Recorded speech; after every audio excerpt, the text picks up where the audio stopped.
The quorum is now open. The quorum is now open. Please use your e-device. The quorum is now open. Please raise your hand if you need support with your e-device.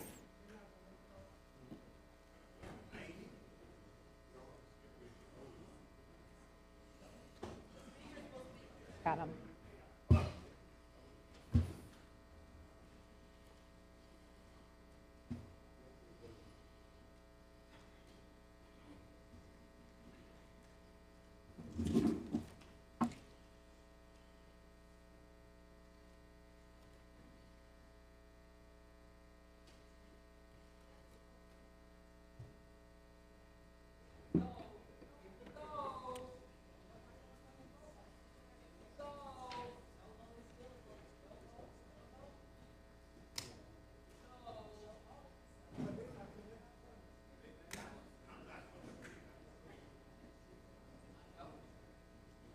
I will now call for a vote for those who not use the e-device.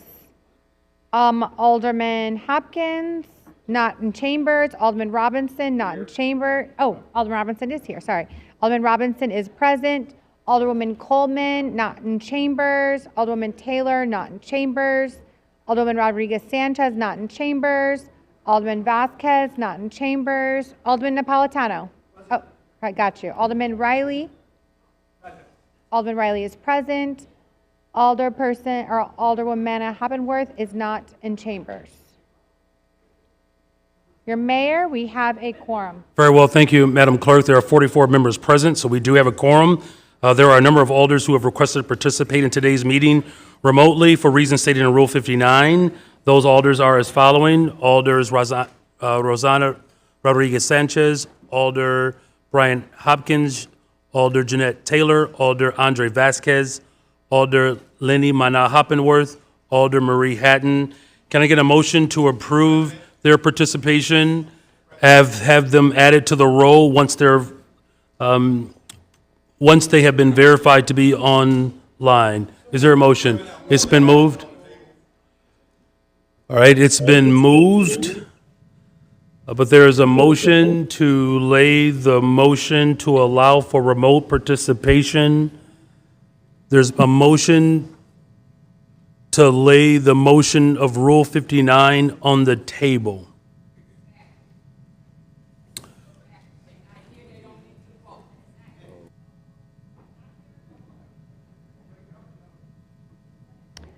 We have Lenny Hoppenworth absent. So the motion, Oh, Haddon. the chair recognizes Alderman Haddon. Lopez. I'm sorry? The chair recognizes Alderman Lopez. Thank you, Mr. President. Just wanted to clarify that Alderwoman Haddon, who's marked as present, is not here at the We're moment. fixing it. All right. Okay. We're fixing it. Very well. The clerk is fixing it. Thank you. Thank you, Alderman.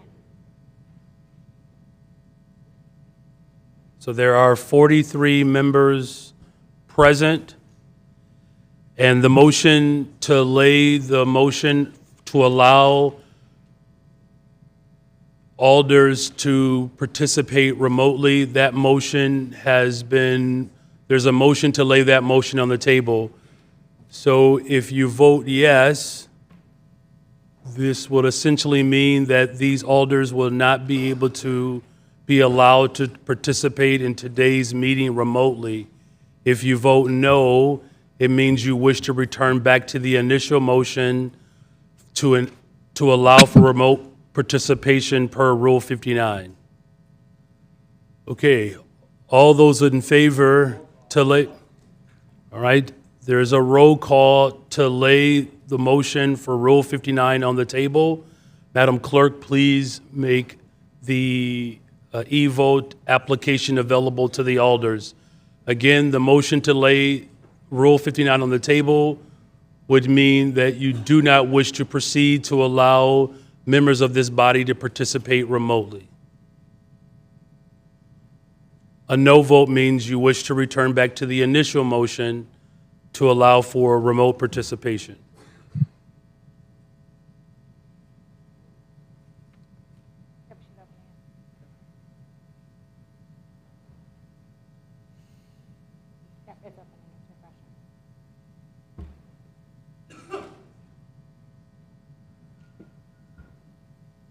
It is now open. The motion on the table. Oh.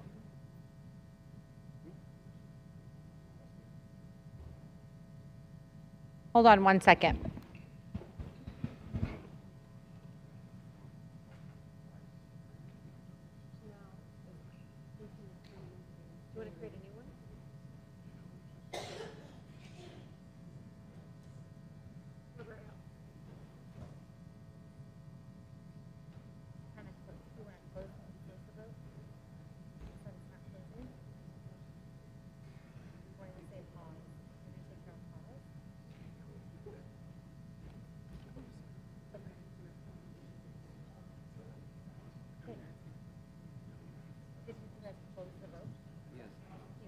Chair recognizes Alderman Lopez.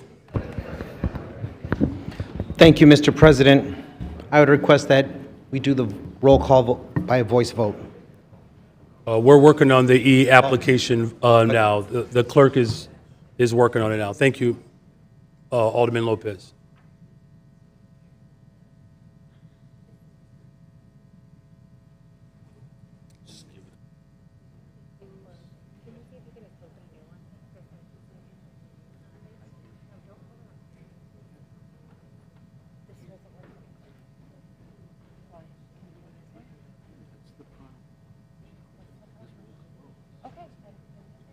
We're going to provide the clerk just another moment to see if we can get the technology moving. In the event that technology is not able to accommodate us, it would require a member of this body to withdraw the e-vote application component, not even withdraw, but it just allow for an old school roll call vote. All right, just give her another minute, please.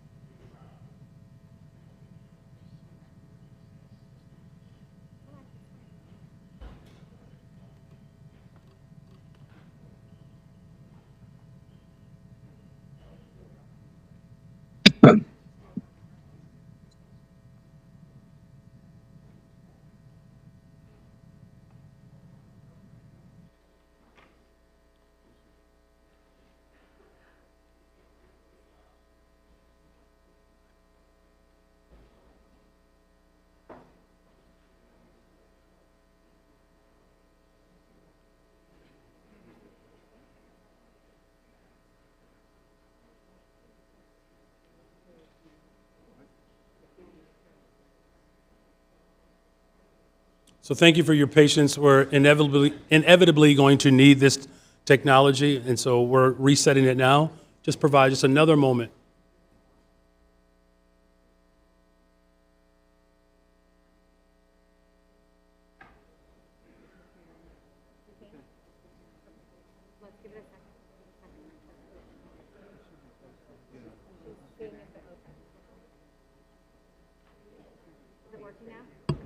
Okay, now it's back on. Thank you for your patience. Thank you very much. And again, just for clarity, a yes vote to lay the motion on the table means that you do not wish to allow for members of this body to participate remotely. A no vote means you wish to return back to the initial motion to allow for remote participation.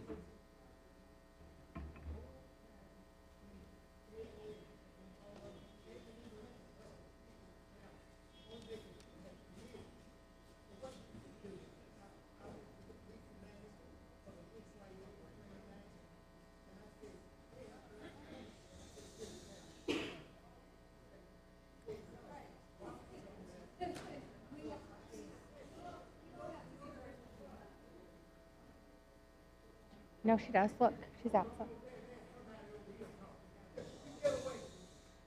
Oh.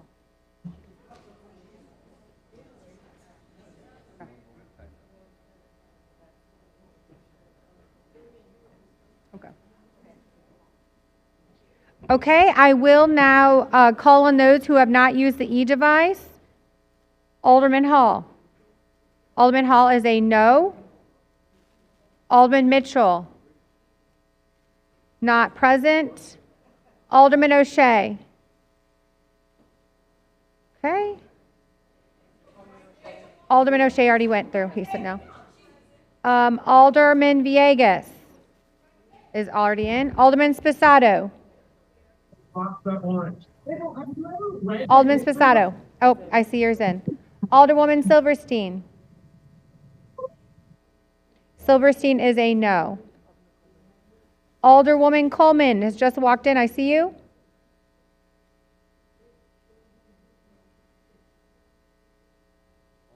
Yeah, Alderwoman Coleman's here now. Did you want to vote?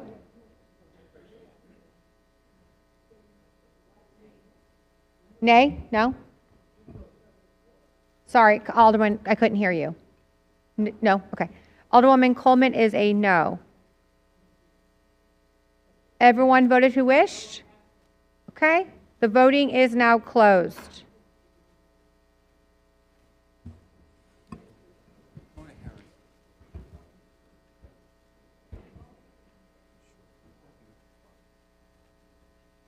Very well, thank you, Madam Clerk. There are 32 nays, 10 yeas. The motion to lay the Rule 59 motion on the table has failed. Alderwoman Harris on a motion to reconsider. Motion to reconsider. All those in favor of reconsidering this motion signify by saying aye. Any opposed, say no. This motion fails. Back to the original motion. There are a number of alders that have requested to participate remotely per Rule 59.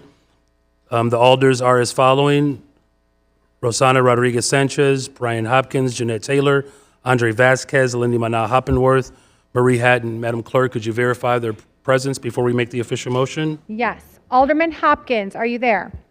Present. Hopkins is present. Alderwoman Taylor, are you there? I'm here. Taylor is present. Alderwoman Rodriguez Sanchez, are you there? Here. Rodriguez Sanchez is present. Alderman Vasquez. Present. Vasquez is present. Alderwoman Mana Hoppenworth.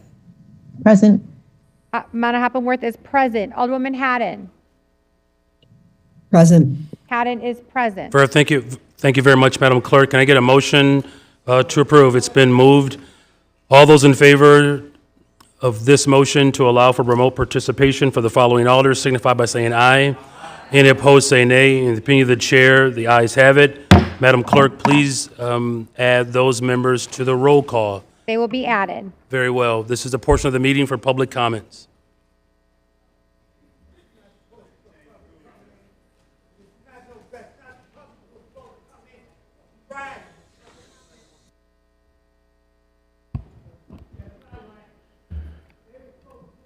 The council will now begin the public comment period, which is limited to a maximum of 30 minutes. Each speaker is limited to 3 minutes. Speakers cannot yield or transfer their time to another speaker.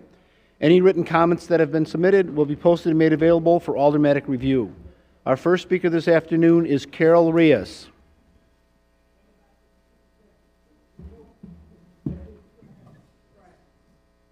My name is Carol Reyes. Can you hear me? Yes, we can. Please continue. A Chicago resident of Puerto Rican descent, I raised my voice against you, Mayor Johnson. Of the estimated 10 to 15 million percentage of arrivals that you welcomed, you stated that they would continue to make our city safe. Safe for whom? You welcomed the most violent gang on the face of the planet, people who are persona non grata from all over the world, explosive experts, serial rapists, human traffickers, drug dealers, terrorists, and thieves, and you want the residents of Chicago to pay for them to be here? A Department of Homeland Security employee stated that these migrants received a one-time payment of $6,000 upon arrival and $3,000 per family per month. They also get free phones and service, free Uber and bus rides, and free airline tickets, food stamps, apartment vouchers for $1,500 per month, and free medical care. Benefits Chicagoans or even citizens have never received. Have you lost your mind? They never paid 1 cent into our system. You kicked out residents from their shelters to house the aforementioned people. You spent over $400 million on them and audaciously requested a property tax increase of $300 million. $68 million was approved according to WBEZ. Ask George Soros for the $300 million. He's good at funding special interest groups. Ask Kim Fox and Lori Lightfoot. Bad police officers cost Chicago residents tens of millions of dollars yearly in civil lawsuits. They commit crimes with zero accountability, remain on their jobs, get promotions, and retire with full pension packages. You put the future and lives of at-risk youth in jeopardy by slating community centers and schools so desperately needed in the Black communities for migrant shelters. You put these illegals over the homeless, jobless, youth, and veterans. Companies and Catholic churches displayed huge banners in Spanish offering employment to migrants, jobs that were never offered to your constituents. You were elected to be the voice of, to act in the best interest of the residents of this city. I pray Trump audits where that money went. You have degrees in youth development and teaching. You should have stayed in your lane. Clearly, you cannot budget at this level. Be a man of your word. You promised not to raise property taxes and to get rid of the red light cameras and not to increase them. Scrap your migrants first agenda and get these migrants out of here. They are a millstone around your neck. God will not be mocked. Borders are biblical. Thank you. Thank you very much for your comments. Our next speaker is Mona M. Thank you. Can you hear me? Yes, please, commence. Okay. Thank you for the time to speak. I appreciate the opportunity to address you. I've had this honor several times in the past and would like to specifically address the 34th Ward. As a reminder, I am not here to protest anyone's religion, Scientology, but am here to warn you about the abuses happening behind the cloak of the religion. P. Diddy, Epstein, and Nassar are all examples of warnings that came to councils such as yourself, and nothing happened before the abuses went out of control. Physical, mental, and sexual abuses happen behind closed doors and are being swept under a PR rug as window decorations presented by their front groups. Many organizations operate in your community under the guise of humanitarian or educational causes, but some, like these, have hidden agendas. The Way to Happiness, WISE, Volunteer Ministers, Dianetics, Youth for Human Rights, Citizens Commission on Human Rights, Foundation for a Drug-Free World, Applied Scholastic, Narconon, Criminon, and ABLE. These are all front groups that are window dressing to disguise the horrors of what is really happening, and also front groups that are recruitment pools to bring more victims into their web of deceit.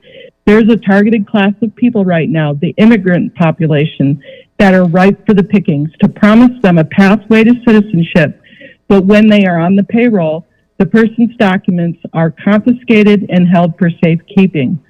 This leaves them less than a slave and a victim as trapped humans trapped in a perpetual servitude behind the guise of an R1 visa. This is happening right under your nose, and it needs to be dealt with. When you are asked to be a part of or speak at any of these events associated with Scientology or their front groups, know that you are silently endorsing the elder abuse, silently endorsing slavery, silently endorsing child abuse and human trafficking. When you go to their galas to help raise money for CPD or Toys for Tots, yep, it appears they are being benevolent, but in reality, it is what I said, a window dressing. To conclude, this is a quote from their doctrine, and I quote, "A 7-year-old girl who shudders because a man kisses her is not computing. She is reacting to engram. Since at 7, she should see nothing wrong in a kiss, not even a passionate one." This is a doctrinal quote. Are you okay with being aligned with this? I yield back my time. Thank you very much for your comments. Our next speaker is Lori Brogan. Thank you. Yes, this is Lori Brogan, and I'm calling on behalf of a citizen, concerned citizen here in Illinois. I'm a parent of 3. I'm speaking as an individual. I want to bring your attention to something. I firmly believe in bridging our viewpoints through communication and open dialogue, and I think that can only happen when we have the facts and have facts straight. I would like to talk about what I have recently learned about in our Printer Road district, and the students of Columbia College have written about recently, and basically some of the things that they have had to deal with. And this is regarding the occupation of what they call themselves as the Church of Scientology Chicago. I want to address specifically, I'll go briefly here. You may not know how they operate, meaning that they firmly believe. They show a movie called Dianetics to the students. And in this movie, they talk about them having a solution for a modern treatment of mental health. All you have to do is look this up to see numerous deaths that have been caused. But I don't want to digress, because they say that this is spiritual counseling is what they offer instead of clinical mental health, pharmaceutical, and mental health is such a huge issue, not in our city, but all over. And what they do, what they call spiritual counseling. Well, what they call spiritual counseling is called auditing. You may not be familiar with auditing, and I don't want to go through exactly all the things that are auditing, but I do want to tell you that auditing is something that is done to children and with children. It is a form of what we might call dialogue, but it's not. And it's not a form of penance either. It's a form of confessional. It's a form of interrogation. And often these are explicit sexual content where children have to say words that are explicitly sexual that I could never say here. And we need to be aware of this. We need to be informed. Again, it is important to have bridging viewpoints, but we can only know the truth in what is being communicated. So bridging viewpoints, first of all, what we need to do is we have to have an ethical guidelines and legal procedures in place in order to prevent the use of inappropriate auditing and questioning techniques on children. The ethical principles should be as follows. Children must be treated as minors, and they must have a limited capacity. They are not to be seen as adults. These developmental stage and their vulnerability must be respected. Questioning and auditing of children should be done in an age-appropriate manner, avoiding any adult language and topics that are beyond their understanding. There should be strict prohibition against using auditing or questioning techniques to elicit sexual or explicit information from children. This constitutes abuse. Thank you very much for your comments. However, your time has expired. Our next speaker this afternoon is Jessica Jackson. We're not doing that. Oh, okay. You have the one. Two. You got two? Two. Purchase.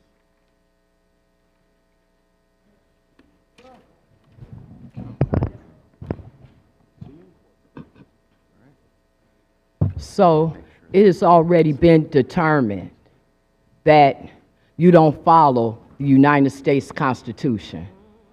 And maybe that's perhaps because you're not a founding father and your name is not on the document.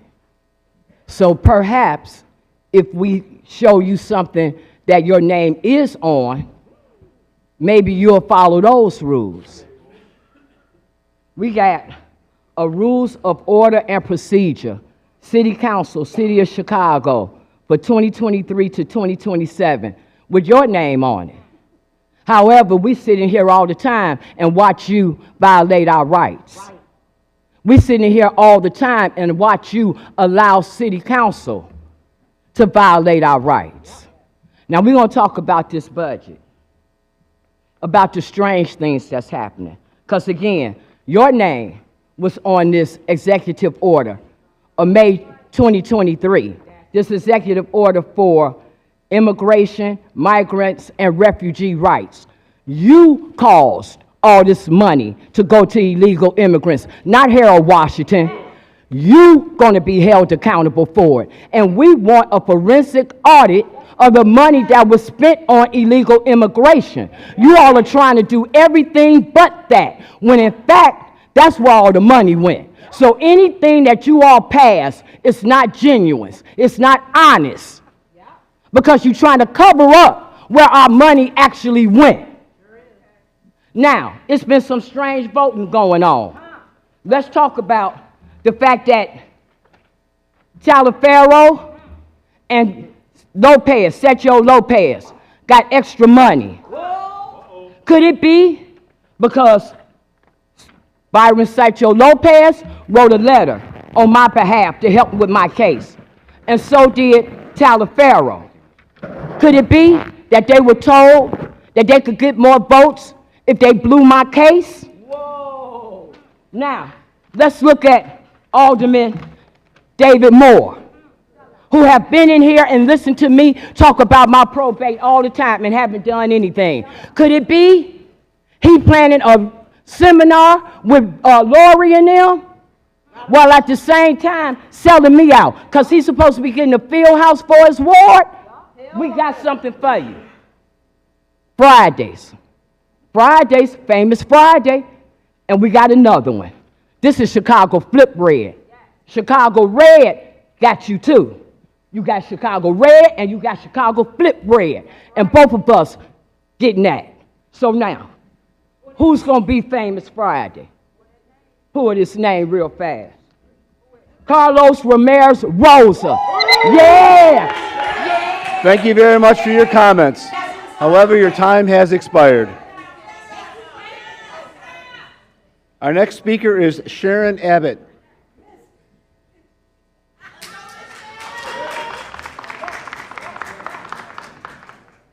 Brandon Johnson, first of all, I hate to break your heart. I didn't vote for you. I'm a lifelong conservative. Nevertheless, your job is to represent all of the people of Chicago and not your own personal interests. On May 15, 2020, you took your oath of office and solemnly swore to support the Constitution of the United States and the Constitution of the State of Illinois, and that you would faithfully discharge the duties of the office of mayor to the best of your ability. The U.S. Constitution, Article 4, Section 4, states that the United States shall guarantee to every state in the Union a Republican form of government and shall protect each of these against invasion. The preamble of the U.S. Constitution states that we, the people of the United States, in order to form a more perfect union, establish justice, ensure domestic tranquility, and provide for the common defense.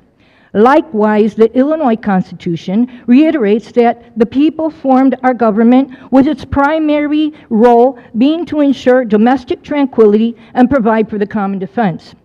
Brandon Johnson, you violated your oath of office. You have not supported the U.S. Constitution nor the Illinois Constitution. You have not protected the people of Chicago from invasion nor ensured domestic tranquility. You have also ignored the Declaration of Independence, which declares that governments derive their just powers from the consent of the governed. No one appointed a monarch to rule over the people of Chicago. Rather, as mayor, your duty is to serve the public, and you are bound by the parameters of the Constitution only to act by the consent of the people. Members of City Council, you likewise took an oath of office to support the U.S. and Illinois Constitution. You are also bound by the parameters of the Constitution only to act by the consent of the people. Thank you very much for your comments. Our next speaker is David Mason.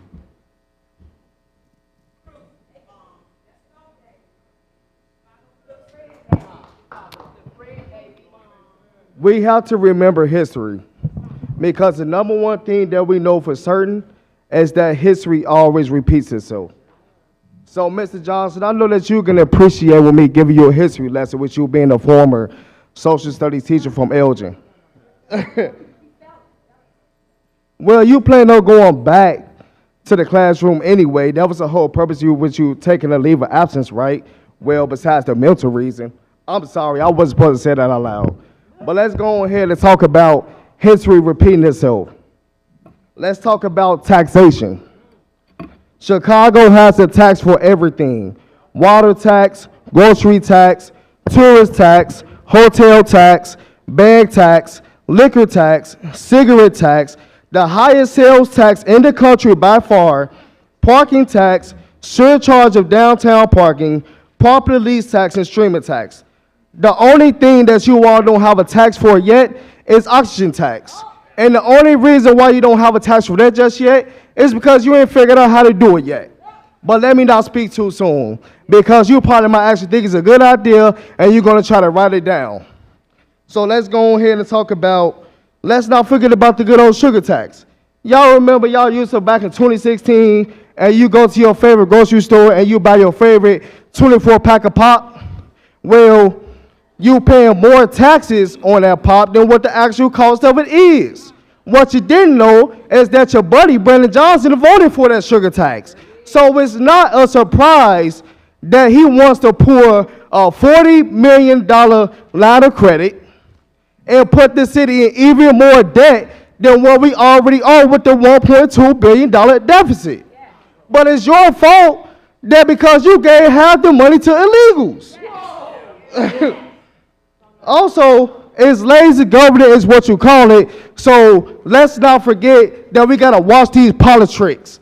And I was at that Board of Czar meeting, and Tom Homan said out of his mouth that it is illegal to harbor and conceal illegal aliens. So like I told you before, that you ain't gonna blink, well, we ain't gonna flinch either. Now, I'm gonna tell you another thing. All you illegals, you ain't gonna have no Merry Christmas. You're gonna have a Merry Deportation Christmas. Thank you very much for your comments. Our next speaker is Robert Thierry.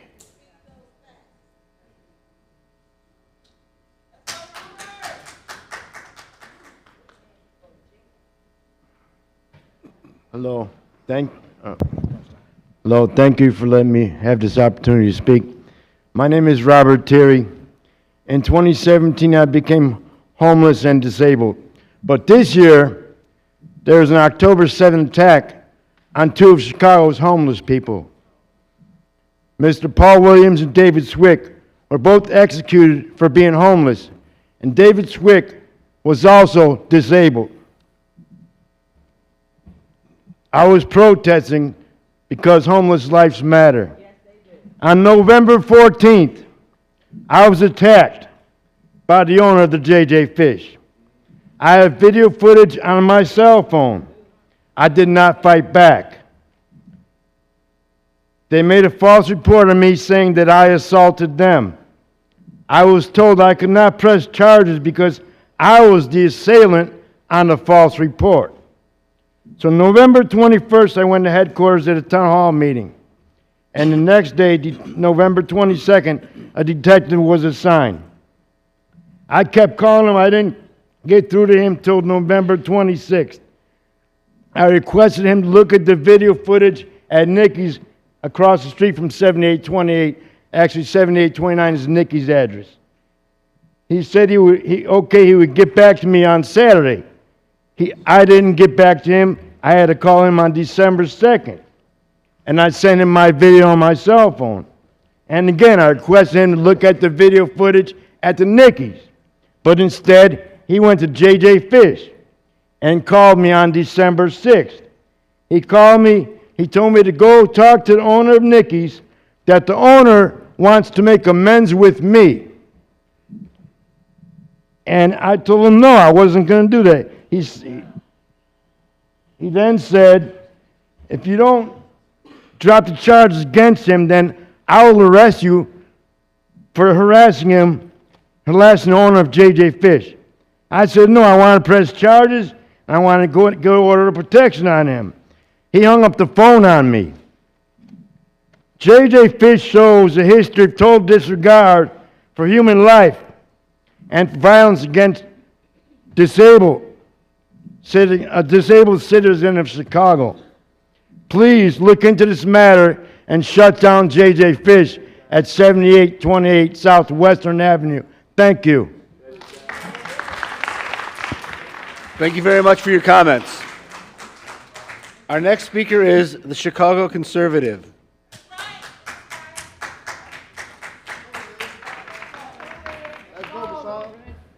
Good afternoon, ladies and gentlemen. Good afternoon. You spent over $574 million on illegal immigrants here in Chicago, Illinois since 2022. Now, you still feel like you have to harbor these illegals, which is not a good idea.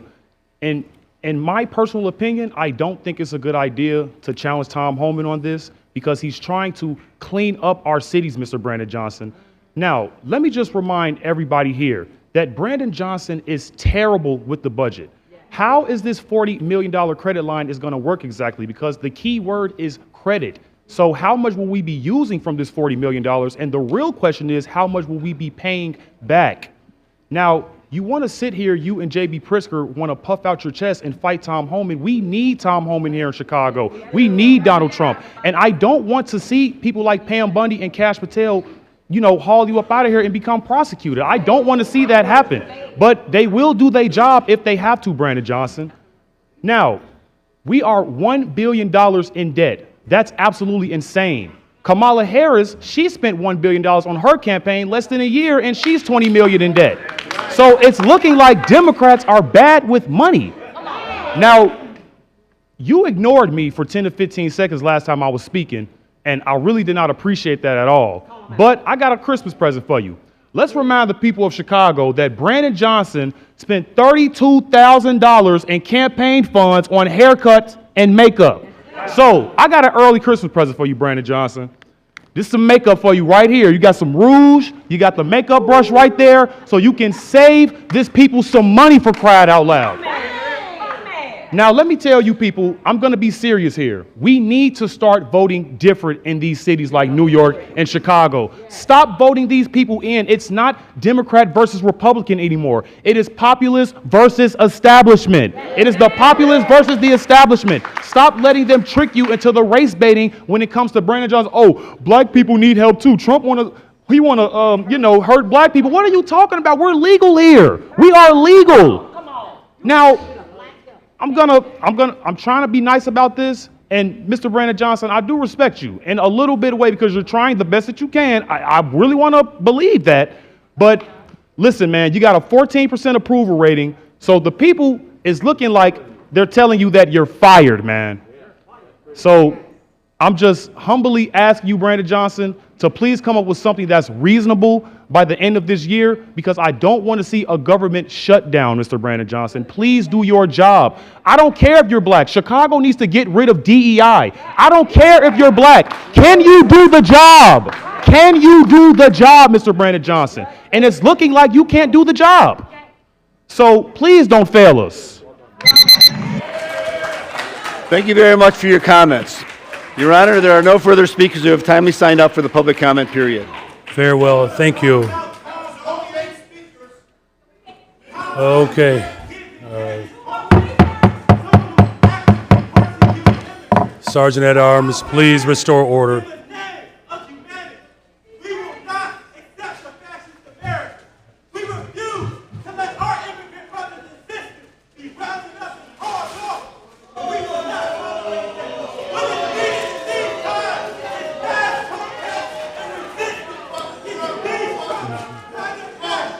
Sergeant at Arms, please remove these individuals from the chambers.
Thank you. This chamber will come back to order. Thank you very much.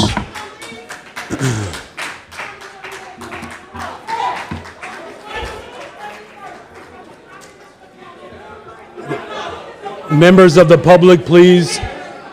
Members of the public, if you wish to stay in the chambers, please sit down and return to order.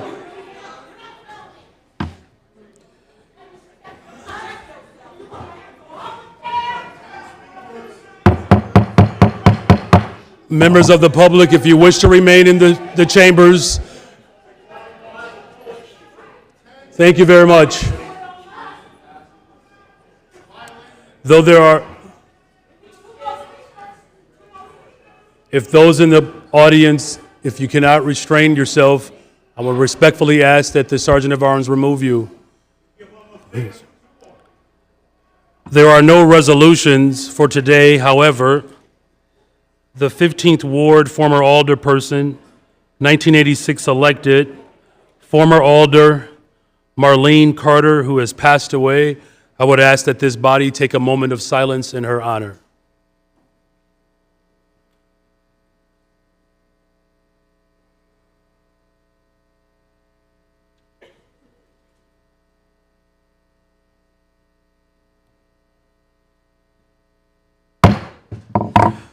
Communications, Madam Clerk. Communications from its honor the mayor to the honorable the city council of the city of Chicago. Ladies and gentlemen, at the request of the Commissioner of Fleet and Facility Management, I transfer here with an ordinance authorizing the purchase of property located at 1751 North Harlem Avenue. Favor consideration of this ordinance be appreciated. Barely 2 years. Brandon Johnson, Mayor for the Committee on Housing and Real Estate. Ladies and gentlemen, I have appointed Tyler C. Hall as member of the Police Board for a term effective immediately expiring August 10, 2029 to succeed Nanette L. Dorley, whose term has expired. Favorable consideration of this appointment will be appreciated. Barely 2 years. Brandon Johnson, Mayor for the Committee on Police and Fire. I, City Clerk Anna Valencia, hereby inform the City Council that the following document was filed in my office. Estimated year 2025 aggregate property tax levy as amended. I, City Clerk Valencia, transmit here with the following miscellaneous communications reports requiring City Council action. Zoning reclassifications or particular areas referred to the Committee on Zoning Landmarks, Building and Standards. Claims against the City of Chicago which referred to the Committee on Finance. Your Honor, that concludes the reports and communications from the Mayor and other city officers. Thank you very much, Madam Clerk. The Chair recognizes Chairwoman Dow.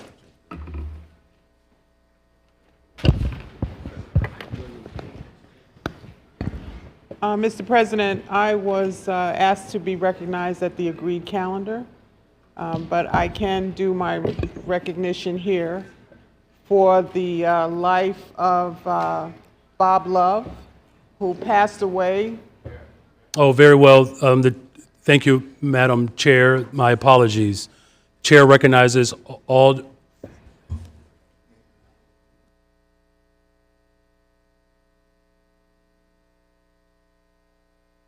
We can do it during the agreed, so let's continue with your committee report. Thank you again. Thank you, Madam Chair. You're recognized. With my resolution? With your committee reports. With my committee report? We will do the agreed, we will do that after the committee report. Mr. President and members of the City Council, reporting for the City Council's Committee on Finance, which held a committee meeting on December 12, 2024. The following items received a due pass recommendation from the committee. Item number 1 is the substitute ordinance establishing Casa Yucatan 4% LP as the developer and issuing multifamily program funds and other financial assistance to Casa Yucatan 4% LP for the 4% project at 1609 West 21st Street in the 25th Ward.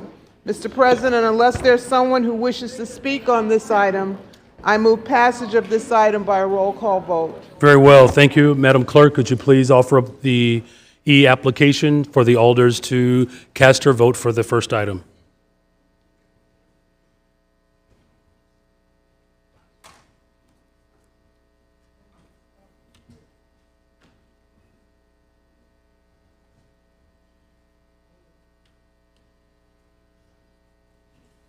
All right, the voting is now open. The voting is now open. Please.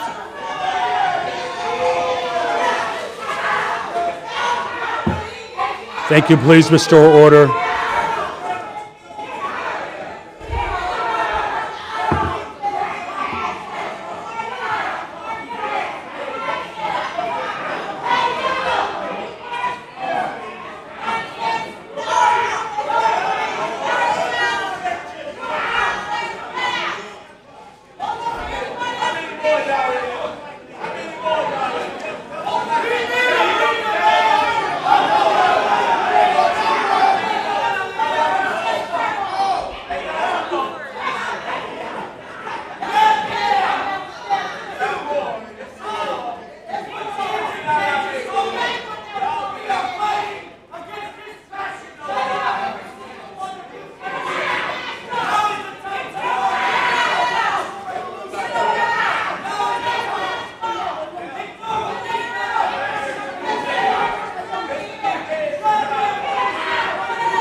Thank you, Mr. Sergeant at Arms.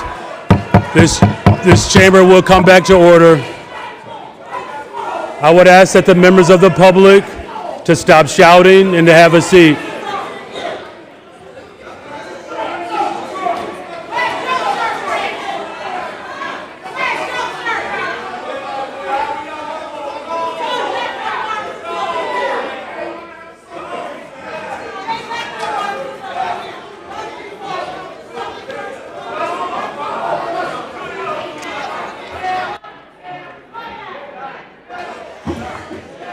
This meeting will stand in recess. I'm going to ask that the Sergeant at Arms clear every member of the public. I'm going to ask the you got it? This body will stand in recess as the Sergeant at Arms restores order.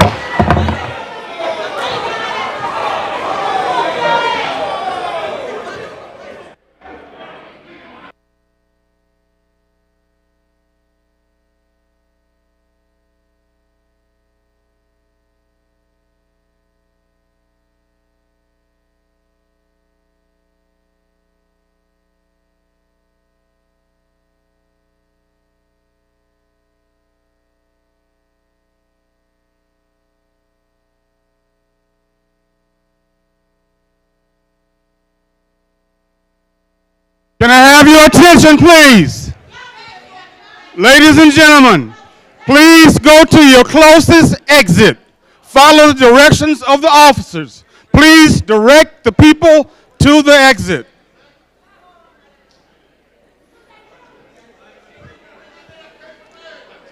Please move to the exit.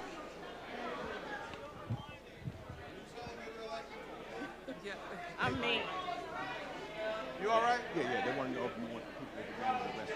Huh? They want to know if you want the people with the gangs arrested. I don't care. Arrest them. Ladies and gentlemen, please move to the exit.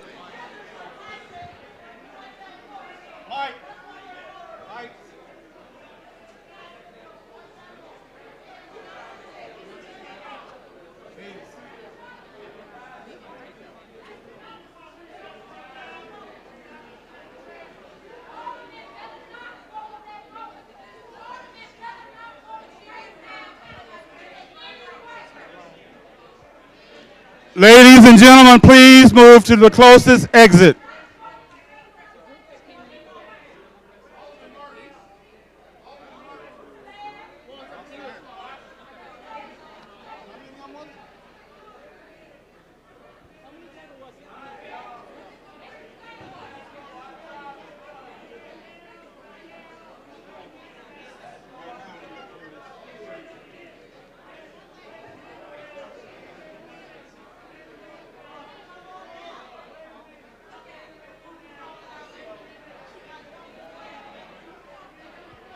Please move to the exit.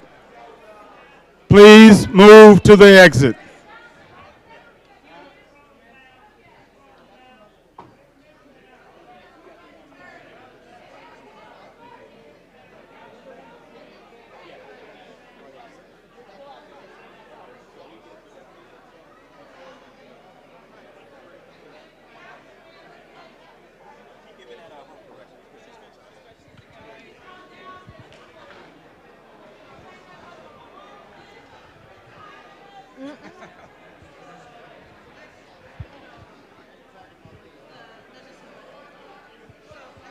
Ladies and gentlemen, please continue to move to the exit.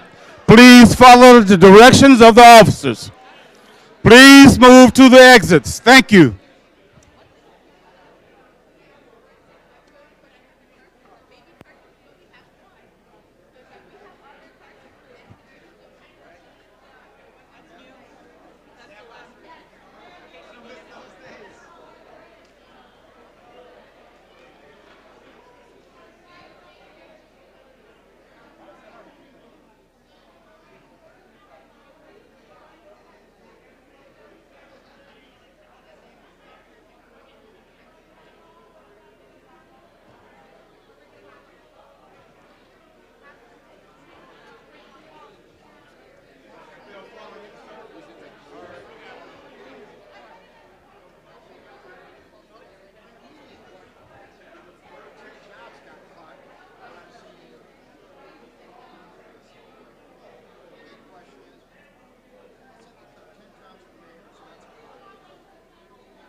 Please continue to move to the exit. Thank you.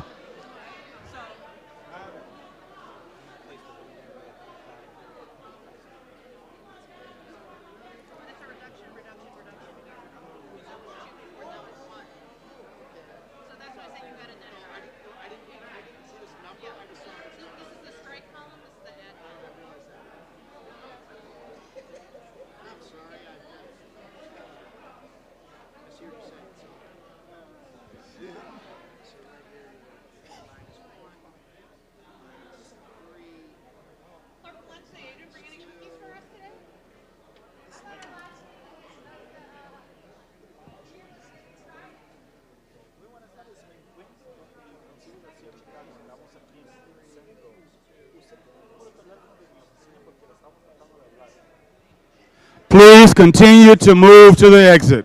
Thank you. Come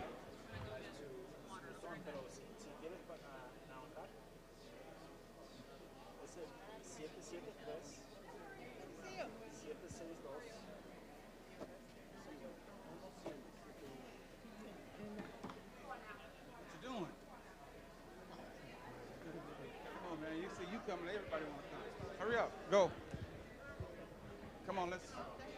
Okay. We just clarified. Yes, we with us. I'm just trying to get some. Just making sure that they'll be able to come back in. We'll work all in that. They in here now. Take them somewhere and hide them back in the corner somewhere.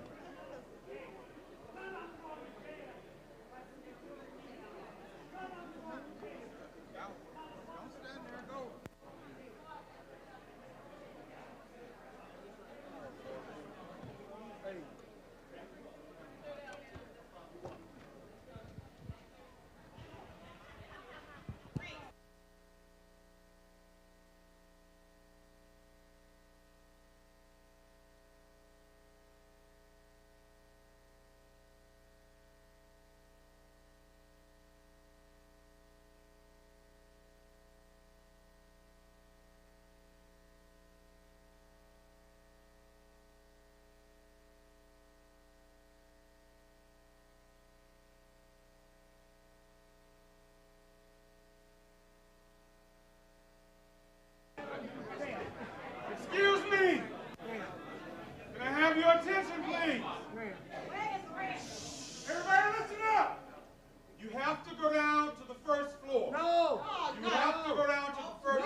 This meeting will come back to order.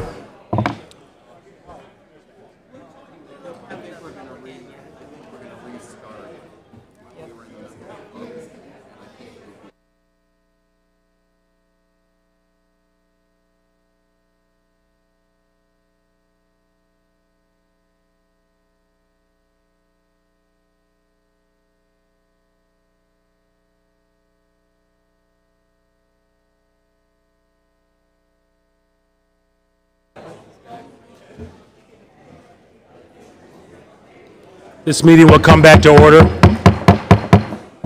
Madam Chair, could you just restate your motion?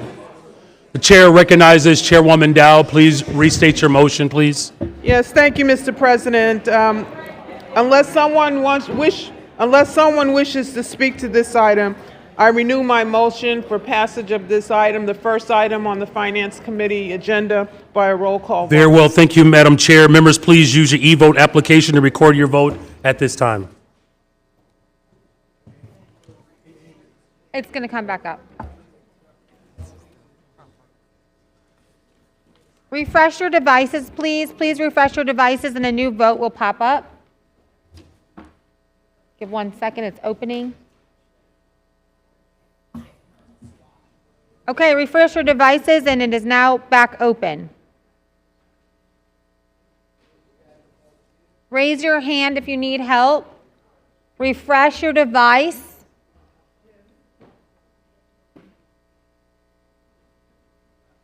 Hit refresh your device. If you need help, raise your hand. Thank you.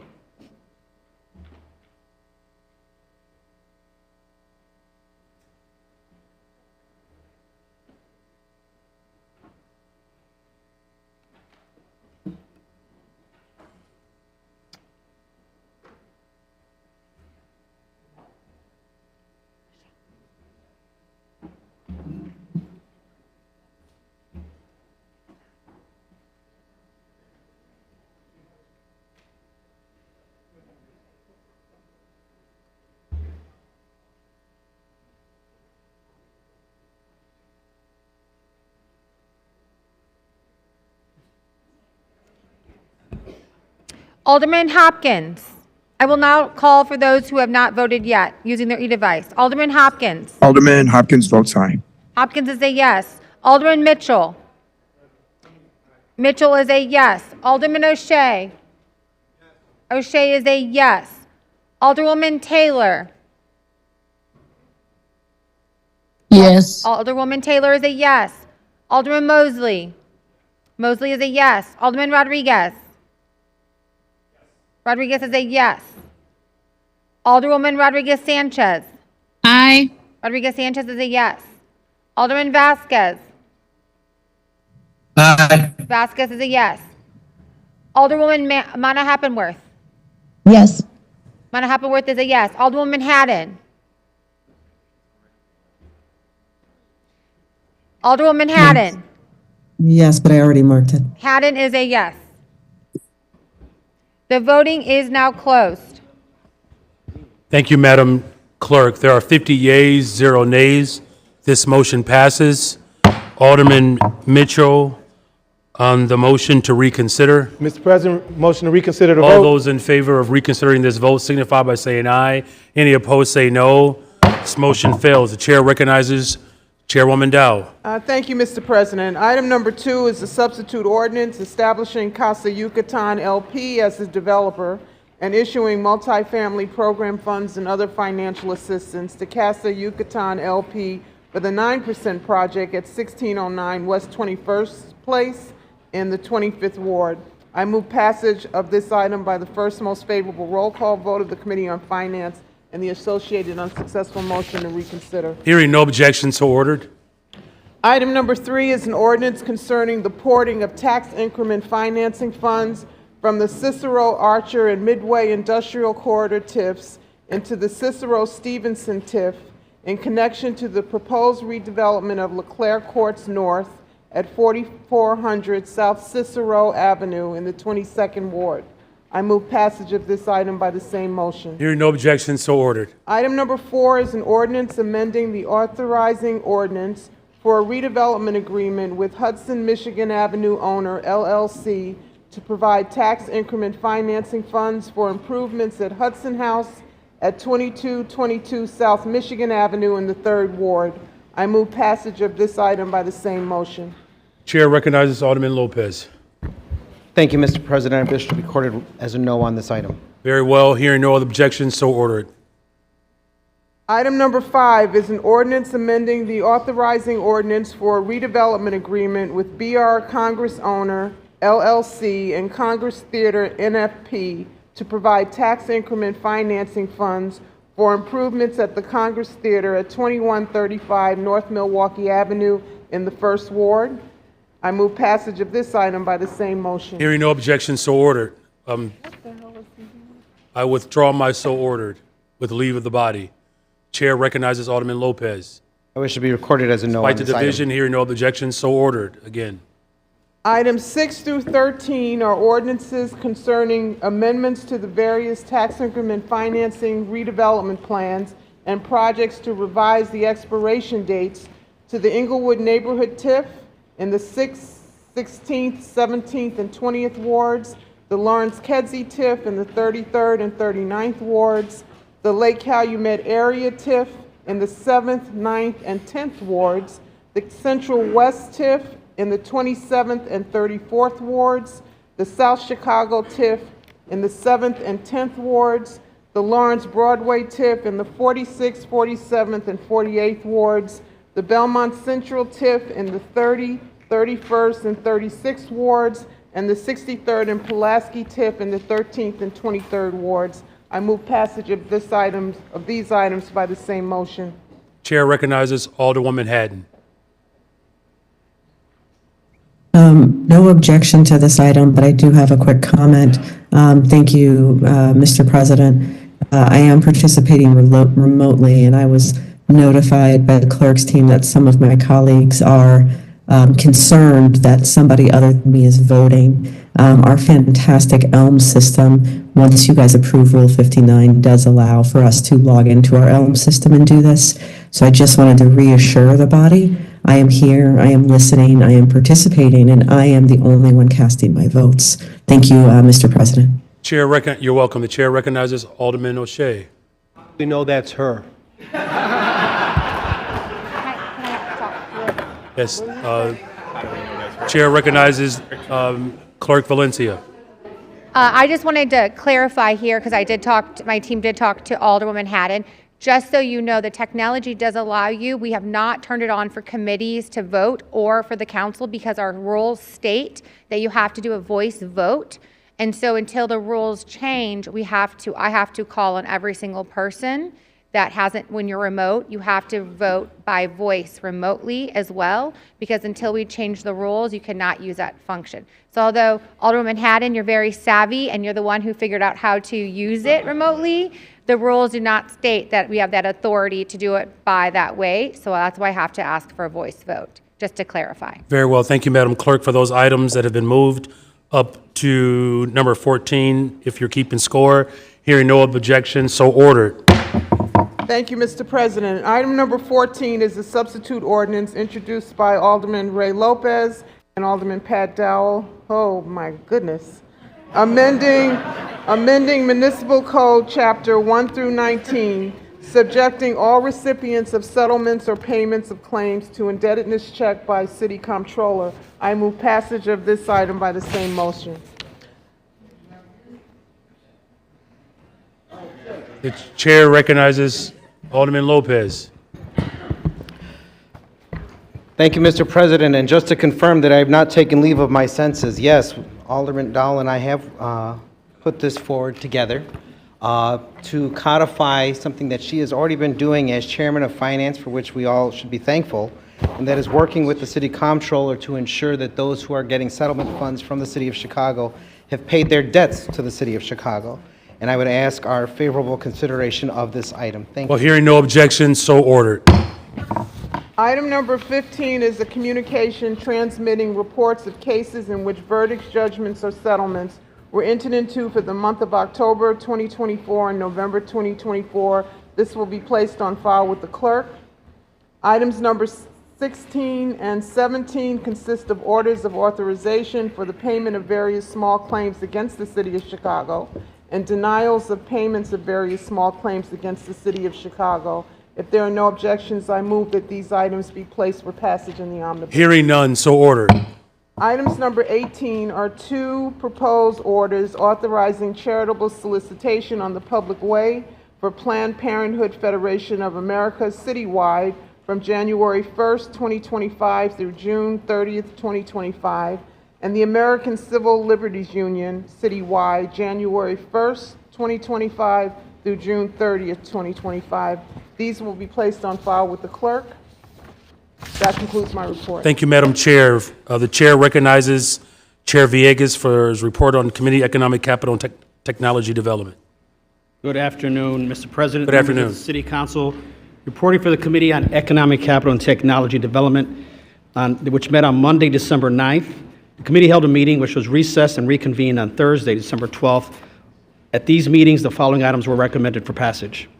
Items 1 and 2 on the report are appointments to the Community Development Commission. Both Terrence Johnson and Ronald Millsap were approved for appointments to the Community Development Commission. I move for passage of these appointments by the first favorable roll call of the Committee on Finance and the associated unsuccessful motion to reconsider. Hearing no objections, so ordered. Item 3 through 7 on the report are a series of appointments and reappointments to various special service areas. The following individuals were recommended: Mohammed J. Butt, Sarah J. Blackstone, Nicholas P. Kosiak, Amanda Sadowski, and James Janis. I move for passage of these items by the first favorable roll call of the Committee on Finance and the associated unsuccessful motion to reconsider. Hearing no objections, so ordered. Items 8 through 18 are ordinances pertaining to scope of services, budget, tax levy, and service provider agreements that were approved for the following special service areas: district numbers 17, 33, 48, 50, 51, 52-2021, 60, 63, 71, 72, and 77. I move for passage of these items by the first favorable roll call of the Committee on Finance and the associated unsuccessful motion to reconsider. Hearing no objections, so ordered. Thank you, Mr. President. That concludes my report. Thank you, Mr. Chair. Final committee, Committee on Housing and Real Estate. Chair recognizes Chair Sixto Lopez. Thank you, Mr. President and members of the City Council. Reporting for your Committee on Housing and Real Estate, which held an in-person meeting on December 12, 2024. The committee has one report recommending passage of one ordinance. Item number 1 is ordinance 2024-00-14194, negotiated or quick take acquisition of various properties on portions of South Taylor Street, South Canal Street, South Wells Street, and West DeKoven Street for Taylor Street Bridge and Viaduct Improvement Project in the 34th Ward. I move passage of this item by the first most favorable roll call on the vote on Committee on Finance and associated unsuccessful motion to reconsider. Hearing no objections, so ordered. Mr. President, this concludes my report. Thank you, Mr. Chair. For the agreed-upon calendar, matters of the agreed-upon calendar, the Chair recognizes Alderwoman Harris. Thank you, Mr. President. I've received from the clerk, Andrea M. Valencia, a total of 5 items proposed of the agreed calendar, consisting of congratulatory, commemorative, tributary resolutions from the following alderpersons: Alderperson Dow, Alderperson Lopez, Alderperson Mosley, and Alderperson Vasquez. I move these in the omnibus. Very well. The Chair recognizes Alderwoman Dow. Thank you, Mr. President. I wanted to stand this morning to acknowledge the life of Bob Love, better known as Butterbean, for the Chicago Bulls. He was number 10.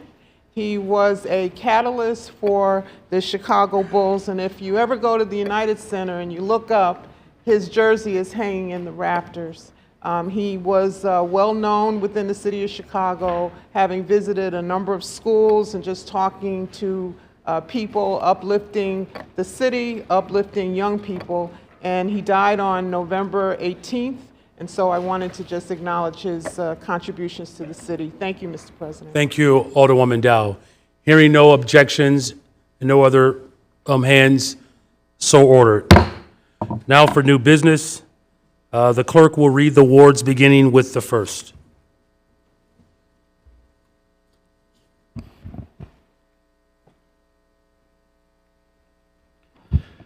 Zoning amendments which are referred to the Committee on Zoning, Landmarks, and Building Standards. traffic regulations, traffic control signals, and traffic signs, which are referred to the Committee on Pedestrian and Traffic Safety. Exemption from physical barrier requirements for commercial driveway alley access to parking facilities, which are referred to the Committee on Transportation and Public Way. Alderperson Quinn has a proposed ordinance for amendment of Municipal Code, Chapter 4-4, by adding a new Section 4-4-331, prohibiting sale of cannabis hemp products in the 13th Ward, which is referred to the Committee on License and Consumer Protection. Alderperson Curtis has a proposed ordinance for approval of plat of City Mall Lot 1 re-subdivision, which is referred to the Committee on Transportation and Public Way. Alderperson Taylor has a proposed ordinance for approval of a Calderon re-subdivision, which is referred to the Committee on Transportation and Public Way. Alderperson Taylor also has a proposed ordinance for approval of plat of Calderon re-subdivision, which is referred to the Committee on Transportation and Public Way.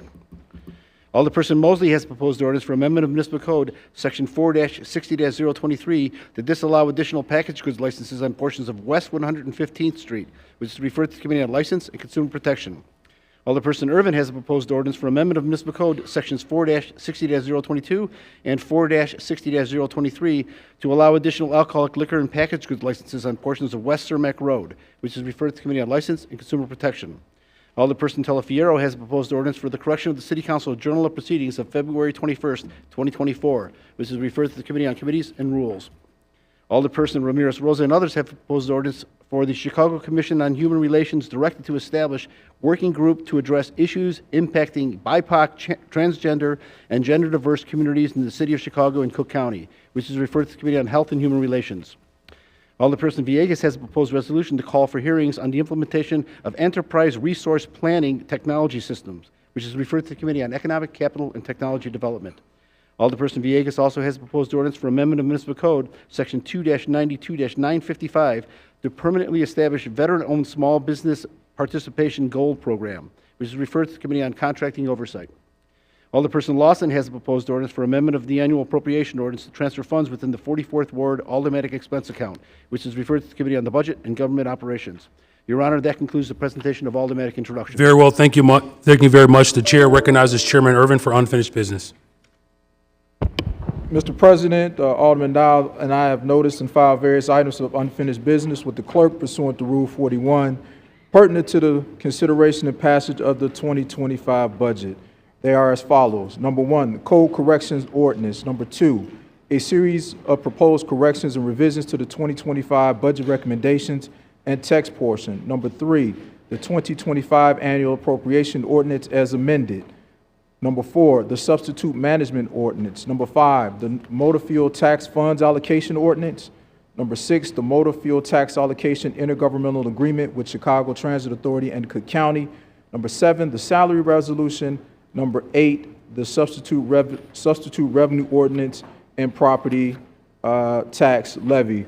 As that the council discussed at this time, the entire package, which consists of various matters I just identified, I reserve my right and Chairman Dow's rights to close the discussion. Very well. Thank you very much. Are there any other alders that wish to speak? Chair recognizes Alderman Quinn. Point of order. Okay. Alderman Quinn, do you wish not to be recognized? For the budget, correct? Yes, we are. So the chair recognizes Alderman Quinn. Okay, thank you very much. Alderman Quinn, if you would, oblige. The chair recognizes Alderman Lopez. Thank you, Mr. President. Forgive me, Alderman. Just a quick question. There were a number of amendments that were supposed to be provided. Are we having a discussion on the original, or are we having a discussion on the amendments which have not yet been accepted as part of this package? The chair recognizes Chairman Irvin. You can discuss both one or the other. I mean, it's all the same. I think we're pretty clear on what we're here to discuss. So if you wish to get hyper-technical, then yes. But again, we are here to discuss the 2025 budget. So if you want to talk about the amendments, the original, you want to go all the way back to introduction, choose as you wish. But it is our desire that we have this discussion now on the various points. Very well. Thank you very much for that clarification. The chair recognizes Alderman Quinn. Thank you, Mr. Mayor. If there are, pardon me, Alderman Quinn, if there are any other alders, please. Thank you. Thank you, Alderman Quinn. I rise today in opposition to this budget. There are various reasons I cannot support this proposal. First and foremost, it is because we'll be right back here again next year. We need to be honest with ourselves. We did not right-size this budget. We haven't made enough cuts. We made no necessary adjustments. We didn't consider eliminating positions that may be redundant. Our pension obligations will continue to grow. We keep adding more and more people to the payroll. We keep spending. In fact, Mayor, your administration miraculously found more money for various committees in the 11th hour of this process. We cannot continue to spend beyond our means, but we do. And as a result, we'll be faced with these same challenges next year. While there is no longer a property tax increase on the table, there are a number of nickel and dime revenue generators. More importantly, I cannot support this budget because the residents of the 13th Ward feel you are working against them, Mr. Mayor. They need a new police district, and they've been vocal about it. Nearly 80% supported the idea in the primary election, but they have never been told that they won't be receiving one. Instead, Mr. Mayor, you've changed the narrative on them. They were given excuses in an op-ed that the FAA had issues with the project, which multiple congressmen immediately debunked. Mr. Mayor, you tried to rewrite state law to use the facility designated for a police district as a storage unit. The sad reality is that the Southwest Side residents are doing all they can to keep their community safe on their own. They do their part every day. They work hard to keep our community safe. They clean graffiti. They attend CAPS meetings. They cook for the 8th District police officers on weekends when their days off are canceled. They watch the neighborhood and do everything they can to maintain a safe, thriving community. But they need help. And our officers, many of whom live in the 13th Ward, need support. They are working overtime to protect this city while there are not enough police officers to watch their own neighborhood. You've been out to our community, Mr. Mayor. You know the spirit and strength of the Southwest Side. The 8th District is the largest and busiest district in the city and has not changed since the 60s. Let me be clear. I know we are grappling with a challenging budget, and I realize it's hard to ask for this project when we have so many financial obligations. But I believe we have reached the point of no return. We have an unattainable situation on the Southwest Side, and the cost of doing nothing is much higher than finding a solution. Let me repeat that. The cost of doing nothing is much higher than finding a solution. Mr. Mayor, we want to be part of that solution. We found and delivered to the city a potential police district facility for $1. We are ready to tour that facility with Superintendent Snelling. And, Mr. Mayor, we are ready to pursue a public-private partnership for a new police district without the city, if that's what needs to be done. Southwest Side residents cannot keep waiting for an answer as to why this critical project is not included in this budget. So, no, I cannot support a budget that asks my residents to keep giving more when they have real asks that are being ignored.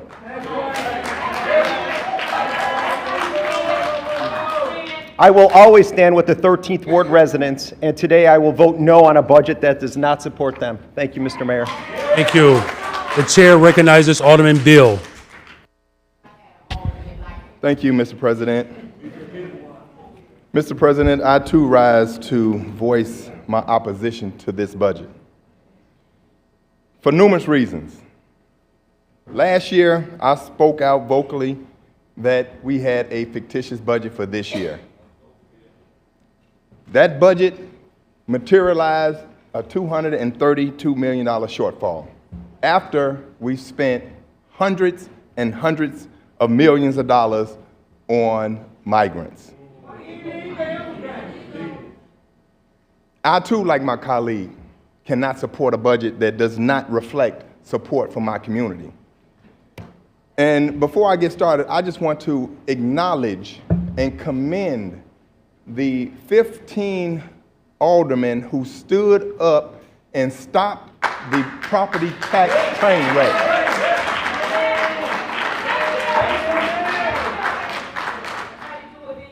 my colleagues have stood up saying no to property tax.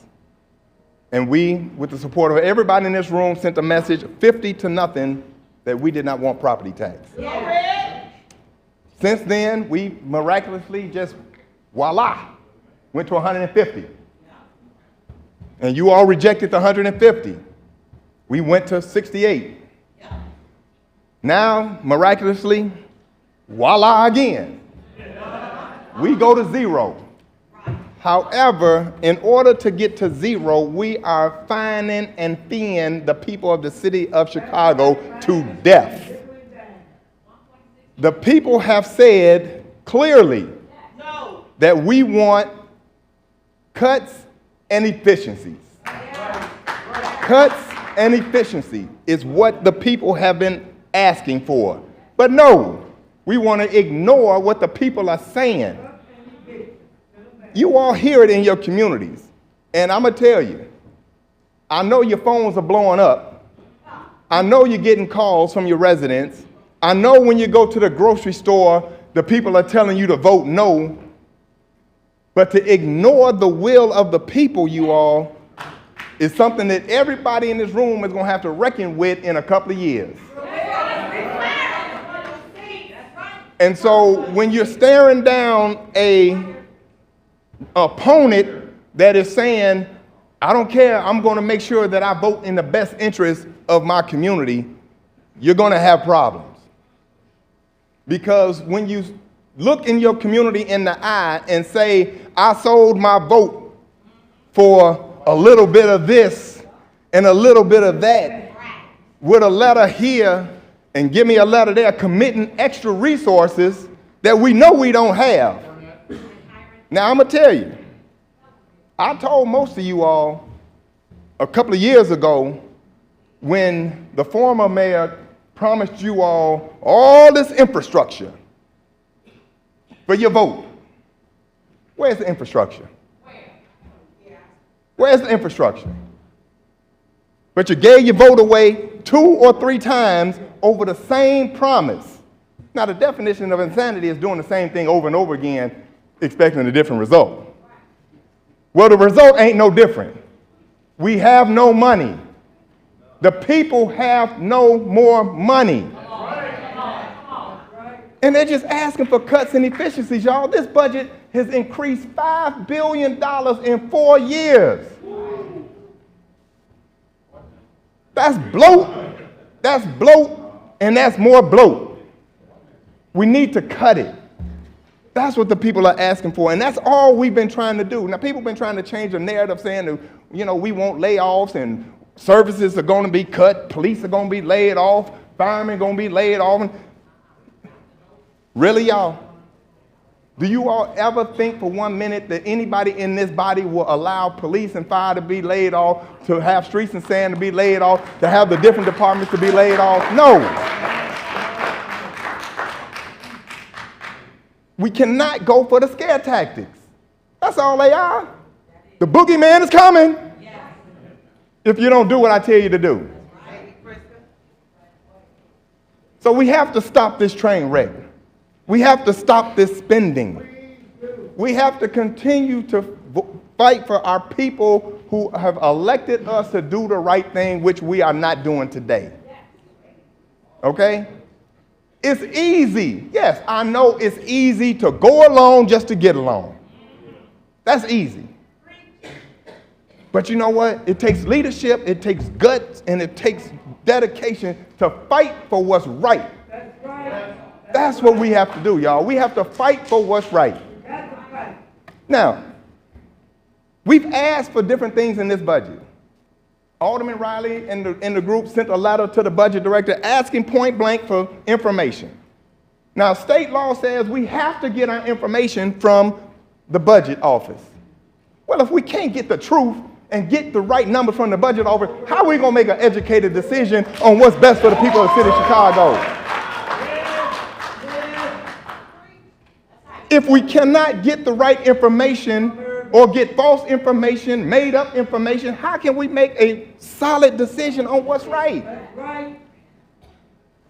Now, this body, once again, we voted against our own interests by not having our own financial analysis that we've been fighting for a long time. If we get that, we can get the truth, y'all. We don't have to get what somebody tells us and wonder whether it's the truth or not. When we have a budget director that can justify $400,000 for a committee that don't even exist for the mayor pro tem. When we have a budget director that can justify giving extra security to people who people don't even know when they walk down the street. Now we talk, that's fat, y'all. That's the bloke that I'm talking about. And if we can identify with Alderman Lee, if we can identify those innuendos and those politics, throwing stuff in at the last minute, hoping that people don't find it, well, we found it. We exposed it and they took some of it out, but I guarantee you all, if you hear me good today. There's a whole lot more hidden stuff in this budget. There's a lot more that you all don't know about. And we're going to be right back here again at the end, in mid-year, trying to figure out how we're going to get more money.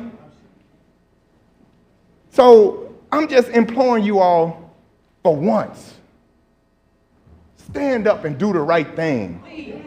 Stand up and do what your people are asking you to do. We are not going to have a government shutdown. We're not going to have mass layoffs. But if we can get to the grunt of what's going on in this budget, y'all, that's all we are asking you all to help us do.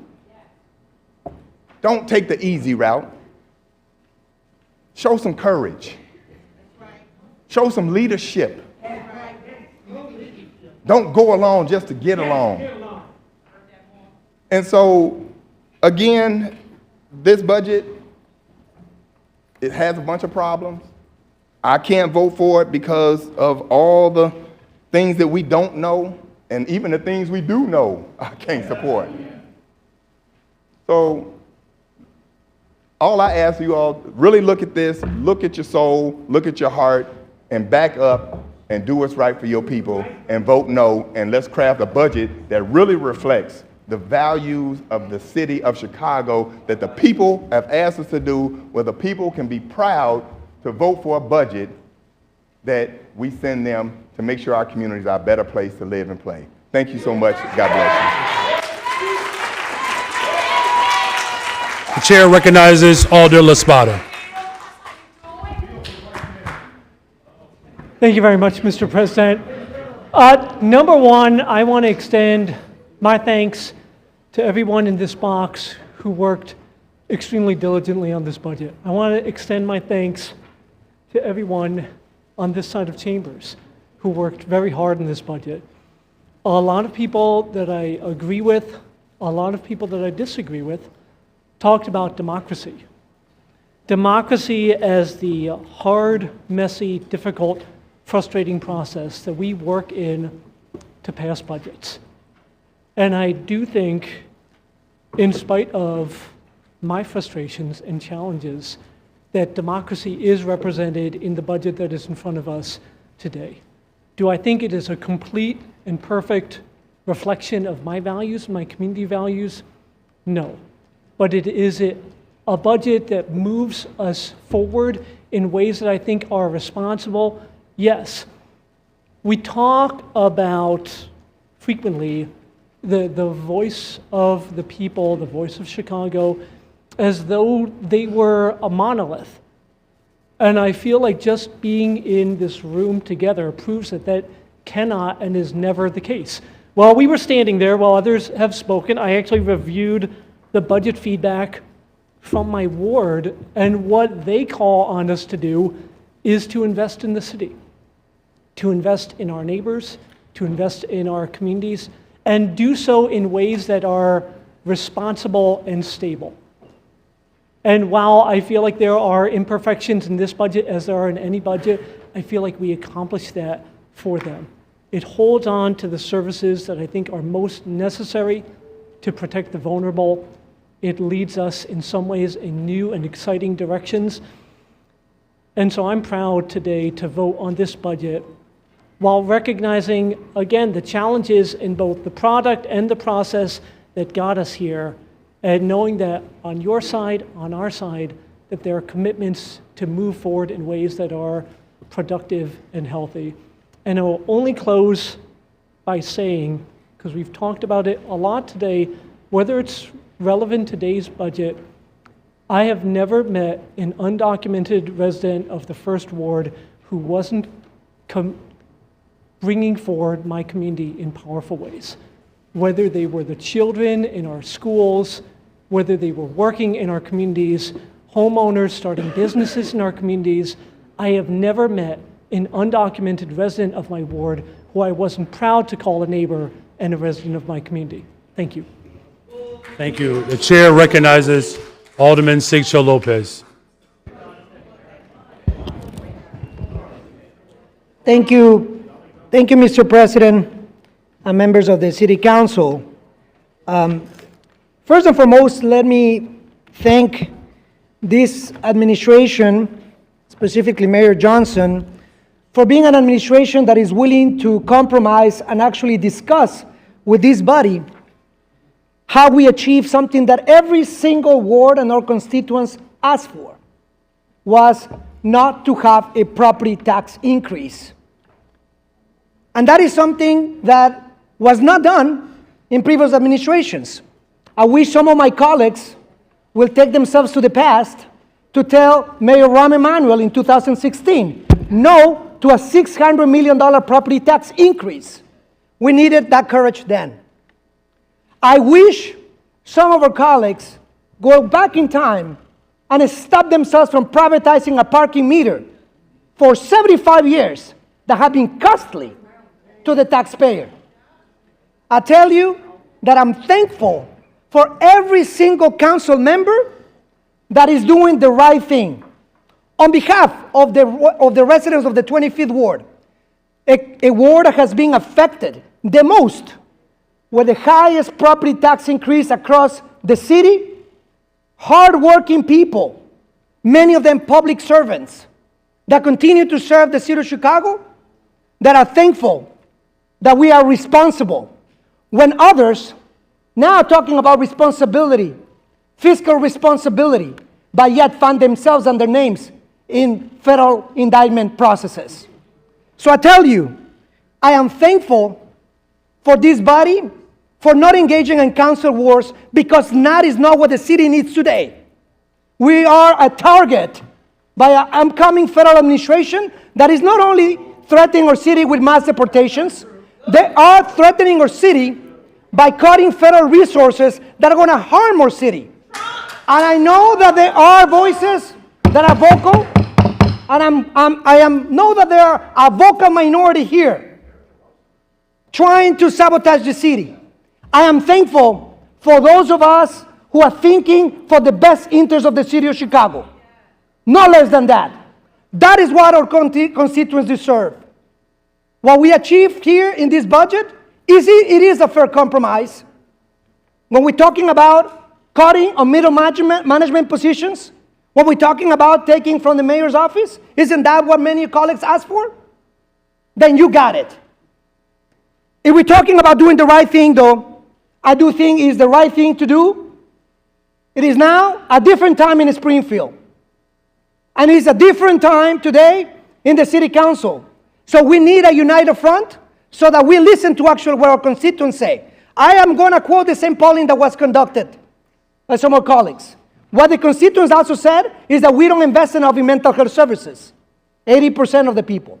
What that same polling said is that we don't invest enough for the unhoused. We just heard a testimony, a real testimony, by those affected by the violence of the people who are unhoused.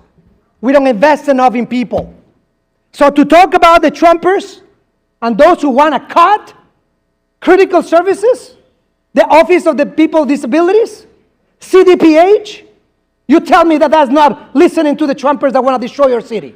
So I tell you that today we have a choice to move forward, to invest in people, and to also listen once again to what our constituents have said.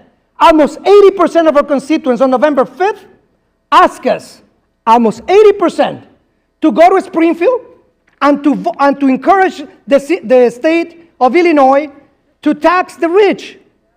A surcharge on the millionaires making more than $1 million a year for property tax relief. That is what our city needs. And I tell you, the Illinois Department of Revenue projects that I will bring to our city and the state $4.5 billion. That is the structural changes. That's what we need to do. A united front at the local level to protect our city. I am thankful today for those of us and every single council member who is standing for the protection of the human rights, the rights of every single constituent, and the sake of our city. That's what's at stake, and that's what I'm in support of this budget. Thank you, Mr. President. Thank you. The chair recognizes Alderman Hopkins. Alderman Hopkins. Thank you. Thank you, Mr. President. I rise in opposition, and I intend to vote no, and I just want to state my reasons why. First of all, I do acknowledge democracy has been a factor in this. You yourself acknowledge that, Mr. President. You responded to our feedback about the property tax increase, and we stand with a budget where the property tax increase has been zeroed out. But my goal has been to defeat the property tax increase. And ladies and gentlemen, I suggest to you we did not defeat it. We simply delayed it. The popular analogy is we kicked the can down the road. That analogy doesn't quite work because cans don't grow larger when you kick them. And believe me, this one will. We will be right back here at this time next year dealing with the same set of circumstances that created this structural deficit, and it will be even larger. It will be even more formidable. We did not do the work we need to do. We started to do that work, and I want to point out something positive. I appreciate the initiative for the operational efficiencies and the expenditure efficiencies, and I just want to point out two things. With the operational efficiency, where we're gaining $8.6 million in spending reductions by going through the budget and looking for vendors that are either overcharging us, contracts that should be renegotiated. $8.6 million is a paltry sum for such an exercise. And I'm going to give you one example that apparently was overlooked. We are 3 years delayed on a project at the OEMC 911 Center to replace the CAD, the Computer-Assisted Dispatch System. The vendor, Central Square, who we hired to do this, is 3 years behind in its final deliverable. And there's a fine of $10,000 a day for every day beyond the deadline. And they are 3 years beyond the deadline. That's $10.9 million. That's bigger than the total amount that this contract efficiency exercise has found as a part of next year's budget. We're only beginning to scratch the surface. On the payroll reductions, reducing the headcount by 10 people in your office, Mr. President, 26 across the rest of the enterprise, that is 0.09% of our headcount, ladies and gentlemen. I think we can do better. And by the way, out of the 26 positions that we're eliminating, 10 of them are in the police department. 8 of those 10 are responsible for compliance with the consent decree. Does anyone really think that's a good idea? I certainly don't. I think it's a good idea to go through the budget line by line and look for efficiencies, look for reductions in headcount, look for savings we can find in contracts. This is not that. And unless we do it, we're going to be right back here next year with the structural deficit that there's no way out of except a property tax increase. And we're going to have this same exercise and this same argument all over again. It's unavoidable, and we have to do it. The time to do it is now, not next year. I don't look forward to this budget debate next year. As bad as this was, ladies and gentlemen, it's probably going to be worse next year. And I regret that. I have to vote no. Thank you. The chair recognizes Alderwoman Lee. Thank you, Mr. President. I was hoping to vote yes on this budget today.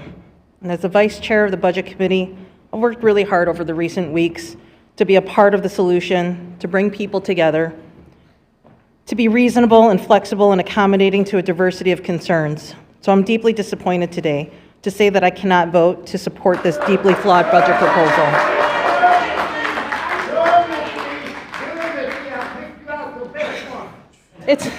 It's our job to be responsible stewards of our constituents' tax dollars, to ask the tough questions and to demand accountability where it's lacking.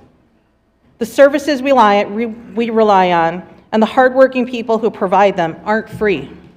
The taxes we pay ensure we can have clean streets, police, firefighters, librarians, public health nurses, and mental health workers, and more. We're all adults here, and we understand all of that. So while I express concerns about raising property taxes without ensuring city spending was efficient and as transparent as possible, I'm just as concerned about this new plan. We've all felt the pressure to oppose a property tax increase this year, and if we're being honest, every year. But simply dropping the property tax increase without other meaningful structural measures to raise revenue and address this deficit is irresponsible.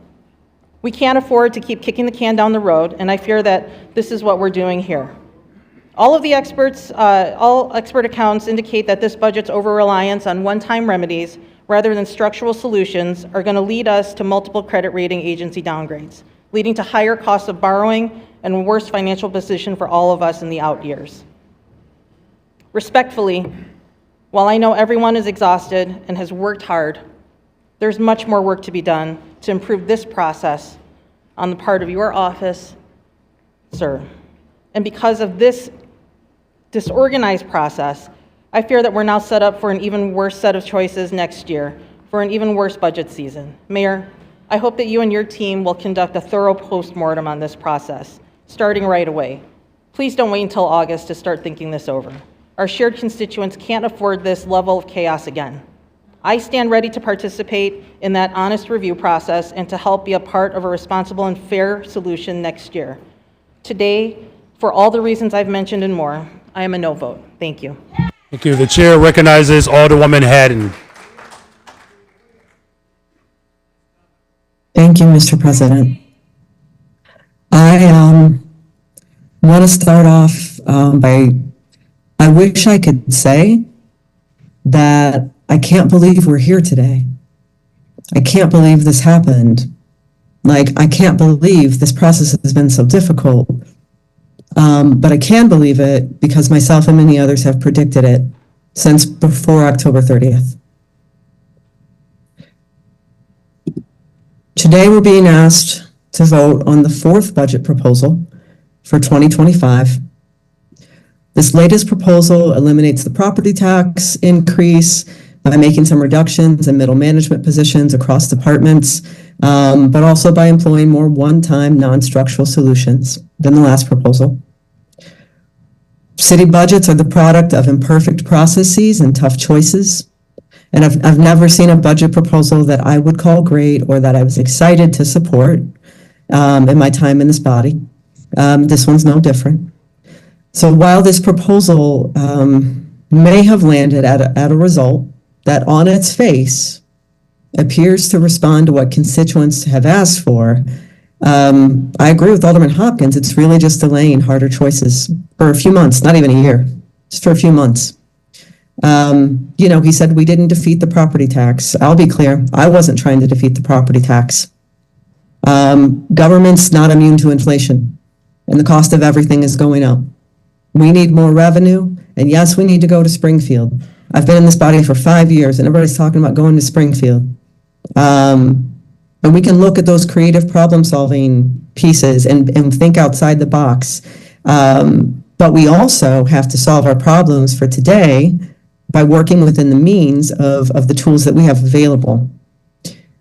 When the October 30th initial proposal came out, I told 49th Ward constituents that we would likely need to have some kind of property tax increase based on the budget gap, but that we could reduce it. We didn't need to do a $300 million property tax increase. Last week I voted in the budget committee on the last proposal, which had it down to 68.5.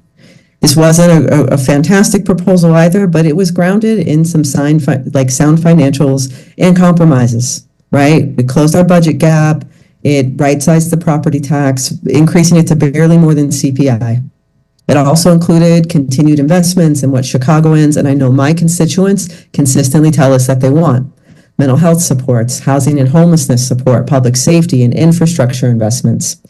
I was prepared to vote in support of that proposal on Friday as well.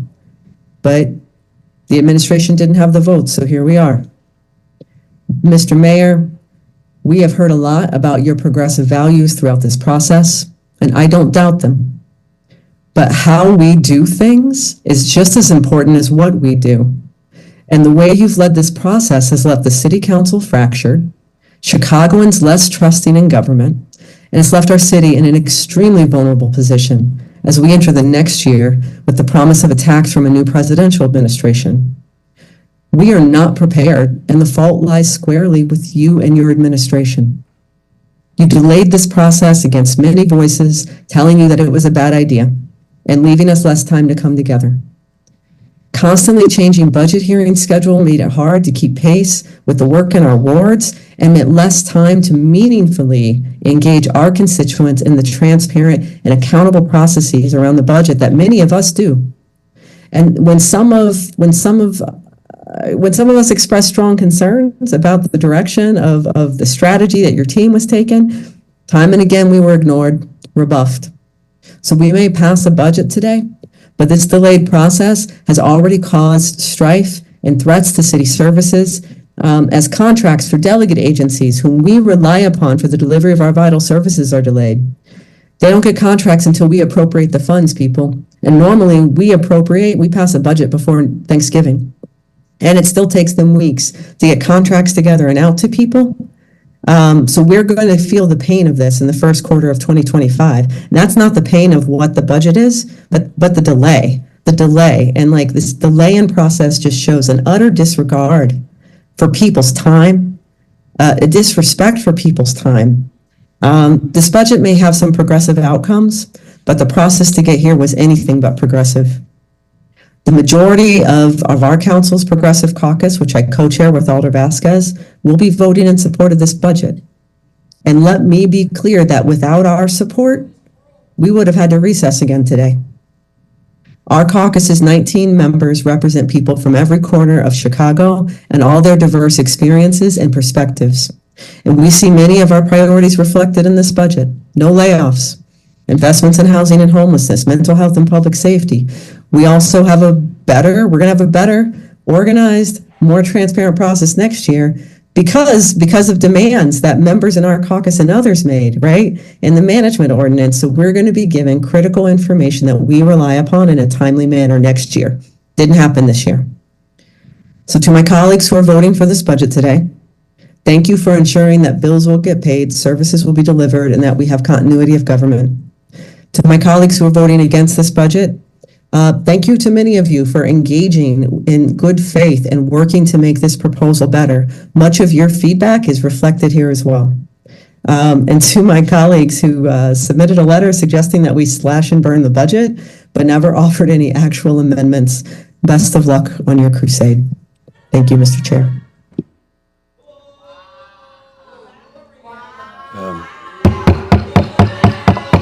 Could you, you're muted. You're muted, Chairwoman. Alderwoman, oh, she's finished? Oh, okay. I'm seeing the screen move. Okay, very well. Thank you. The chair recognizes Alder Vasquez.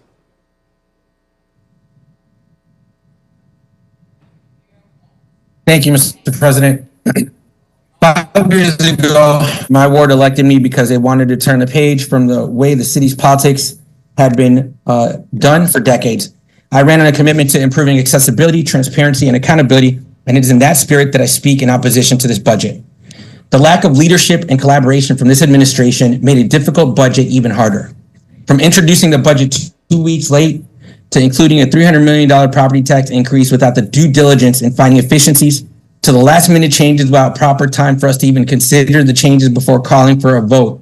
This budget process has left many Chicagoans, including many members of this council, feeling a lack of confidence and a lack of trust in the city's government. That lack of confidence is warranted for several reasons. First, the failure of this administration to advocate effectively for the state's help in sustaining and finding sustainable revenue for our city budget and our schools, and instead of advocating for a publicly funded private stadium, has left us without the allies we need to address our financial challenges. Second, The administration's repeated failure to take seriously the calls for efficiencies led to a loss in confidence of not only this body, but of the public. I believe in robust city services, and we know that those aren't possible without revenue. That does not mean that we can entirely depend on revenue without also ensuring that government is being run as efficiently as possible. It is possible to find efficiencies without jeopardizing the safety and services that Chicagoans depend on. In 1 week, the administration was able to find over $3 million in overtime savings in just one department out of the 35. We should be doing the same in all departments and requiring independent audits going forward, starting with the departments that cost taxpayers the most. Lastly, and most importantly, the administration's prioritization of short-term fixes over long-term financial sustainability will put us in an even worse position in years to come. Chicago has a history of making financial decisions in the interest of short-term political expediency that lead to disastrous long-term consequences, and this budget represents more of the same. By choosing to skip a payment to retire a $40 million debt for a one-time gap closure for a short-term fix, this administration is saddling the city with even more debt that will make future budgets worse. Chicago's structural revenue percentage will go down from 78% to 69%, which will likely lead to a credit downgrade that will cost future taxpayers billions of dollars. While these expedient choices and one-time fixes help avert this year's property tax, they do not represent responsible financial management. The majority of this body voted to allow annual property tax increases tied to the CPI under the Lightfoot administration, and multiple independent agencies have confirmed that this policy represents good governance.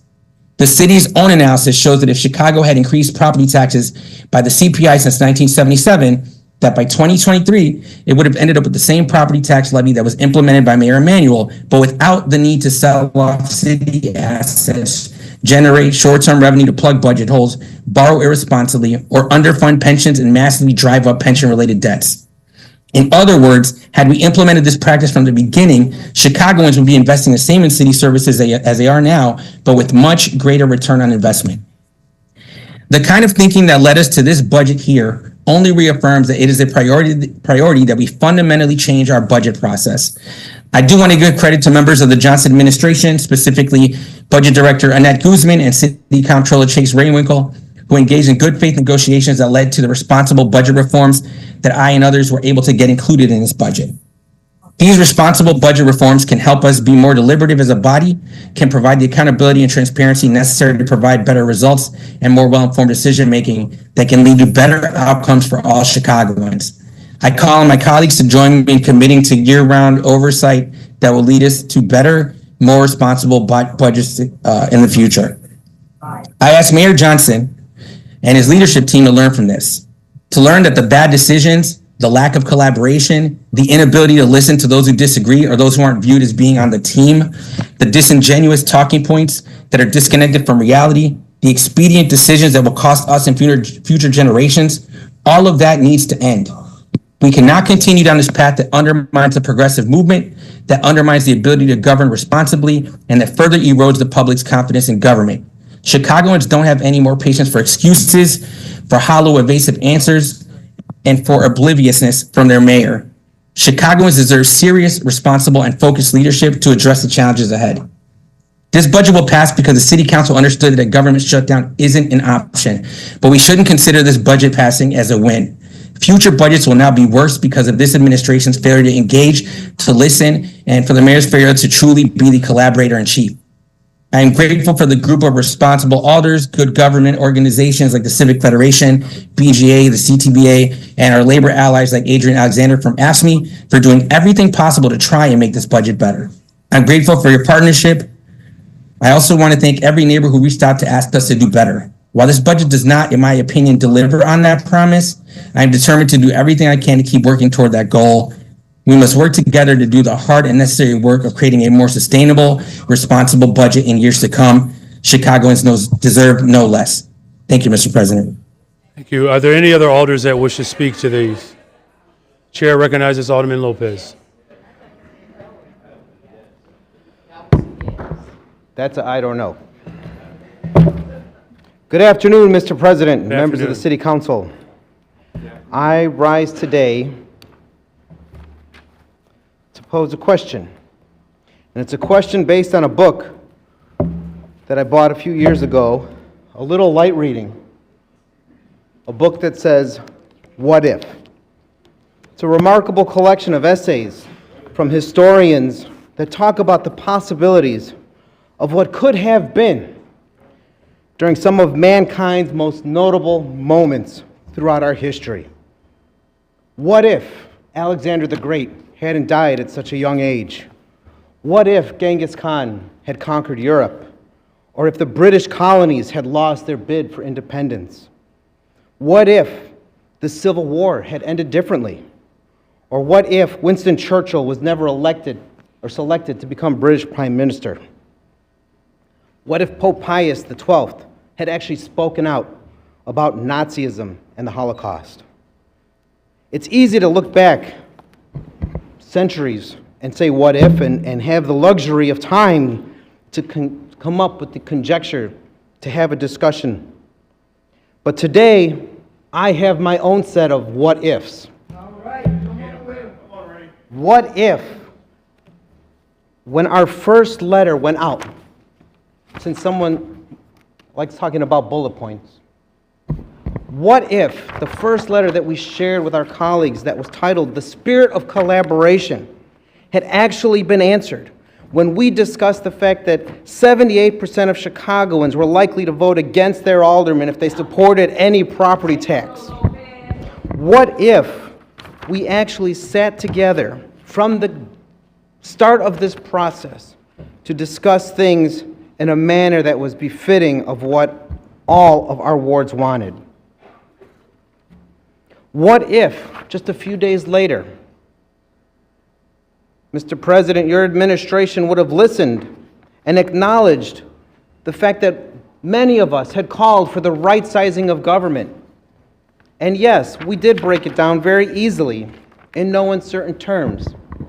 That of the $5.6 billion in the corporate fund, we wanted to go back to pre-COVID level spending, which would have, despite an adjustment for inflation, reduced the budget by $568 million. Folks said, what are you talking about? Where? We shared it with you. We told you which departments were bloated. We told you which departments were different. And incidentally, it wasn't police and fire. We said that these cuts should be the starting point for a conversation, for a line-by-line discussion with every department to justify why they needed the increased spending. And there were some departments, Mr. President, that were already reaching out saying we can justify that spending. And I said, great. I look forward to having you called back before the committee so we could have this discussion. Sadly, that was a discussion that never happened. Again, we continued despite this council's rejection of a $300 million property tax with a budget that had, in effect, no revenue attached to it. We continued with our process rather than getting back to the line-by-line discussions that we wanted to have. And then, just a few short days ago, this meeting was abruptly called to an end because nobody in this room wanted to vote for that budget. $68 million tax increase, $180 million in other fines, fees, and whatever became today's stack of amendments we got at 1 o'clock this morning.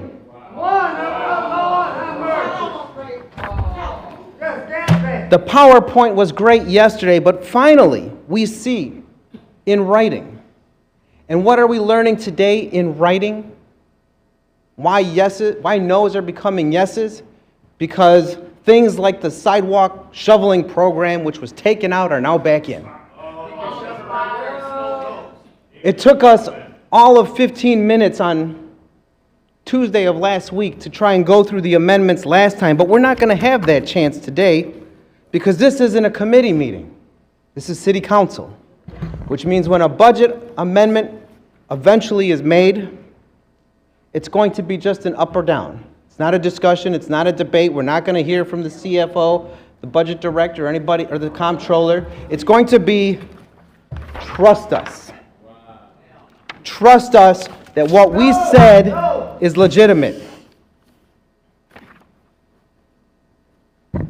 But my what ifs aren't done, Mr. President, because 15 of us, the aldermen of the 2nd Ward, 9th Ward, 10th Ward, 13th Ward, 18th Ward, 23rd Ward, 24th Ward, 31st Ward, 32nd Ward, 36th Ward, 41st Ward, 42nd Ward, 45th Ward, 50th Ward, and of course the 15th Ward, stood up and said to you yesterday, and to all of you, that despite the fact that we had given you a list cutting almost $600 million just based on the inflation adjustments, we came back with something different yesterday. We came back with $824 million in cuts based on what is right in front of us today. Cuts that are more than just bullet points. Cuts that, as we have heard about some of the police spending and the non-existent office spending, but we also talked about cuts to departments that don't even have the efficiencies that were promised to taxpayers years ago, like the Office of the Public Safety Administration, which, if we allowed police, fire, and OEMC to do their thing, would save $61.3 million. We talked about not paying the $175 million pension payment to non-teacher CTU members over at the Board of Education, a separate government body, by the way. And why should we not pay them? Because we already paid them once, and they stiffed us, and now they're going to stiff us again while we pay them for their pension. We said, let's maintain funding levels for our youth, for our homelessness, and not get confused by calling it the Migrant Mission 2.0. We even proposed something that was referenced on the very first day of the budget hearings, which we heard nothing since, which was why the corporate fund, which is funded by property taxes, has to make pension payments for all of the special revenue funds that exist. The water fund, the sewer fund, the emergency management fund, the TIF fund, the affordable housing fund. Why are we making pension payments through the corporate fund for those special revenue funds and then getting reimbursement later? Because that reimbursement falls off the books at the end of the year, and those total pension payments equaled $230 million. $230 million that property taxpayers have to pay on the front end just so we can get reimbursed and shunt off to some secret fund later in unassigned surpluses. Now, I know that my colleagues have said, well, show me the specifics. Mr. President, we are the legislative branch. We do not have 70 people at our beck and call to run the numbers, and even when we shared the numbers, no one wanted to answer those numbers. We could have had, and still can, by the way, have an in-depth, robust, and to use the word collaborative discussion on this because we are still 15 days away from the deadline. What if we had started at zero 47 days ago? What if we had taken this effort to cut every single day? In 24 hours' time, your administration saved $2.8 million simply by cutting 26 jobs out of the budget. This is what we got again at 1 o'clock this morning. Now, if we were to do that every single day for 47 days, imagine the amount of money we could save from this budget. Because when we say cut the fat, cut the middle management, one singular assistant commissioner from 3 different departments is not enough. It is not enough to say that. What we have seen, Mr. President, as of late, is an effort to rewrite history. Because there are some folks who I don't necessarily agree with who did stand up from the beginning and say no taxes, and I applaud them for standing up for that. But there are many other individuals who say, this is what we wanted from the beginning, no property tax. This is the right sizing we wanted from the beginning. And that is not true. Because every iteration of this budget, and there have been 4 of them, had a property tax or fees or whatever, and every single one of them had the go-along gang cheering for its passage. We are the ones who stood up. We are the ones who have been driving this conversation, and we can still do better. We don't need to rely on recalibrating, reconfiguring, and reforecasting just to get to equal on both sides. We've also seen, Mr. President, as we talk about the future, and I know your legacy is top of mind. Next year's budget discussions are only 8 months away. We have heard from our creditors on multiple occasions that we are going to get downgraded if we do not address our pension payments, if we don't pay our debt, if we only rely on one-term fixes. And somehow we managed to accomplish all three in this budget. We know what is going to happen, because despite all those things that are done, that we've done up to this point, the instability factor remains here as well.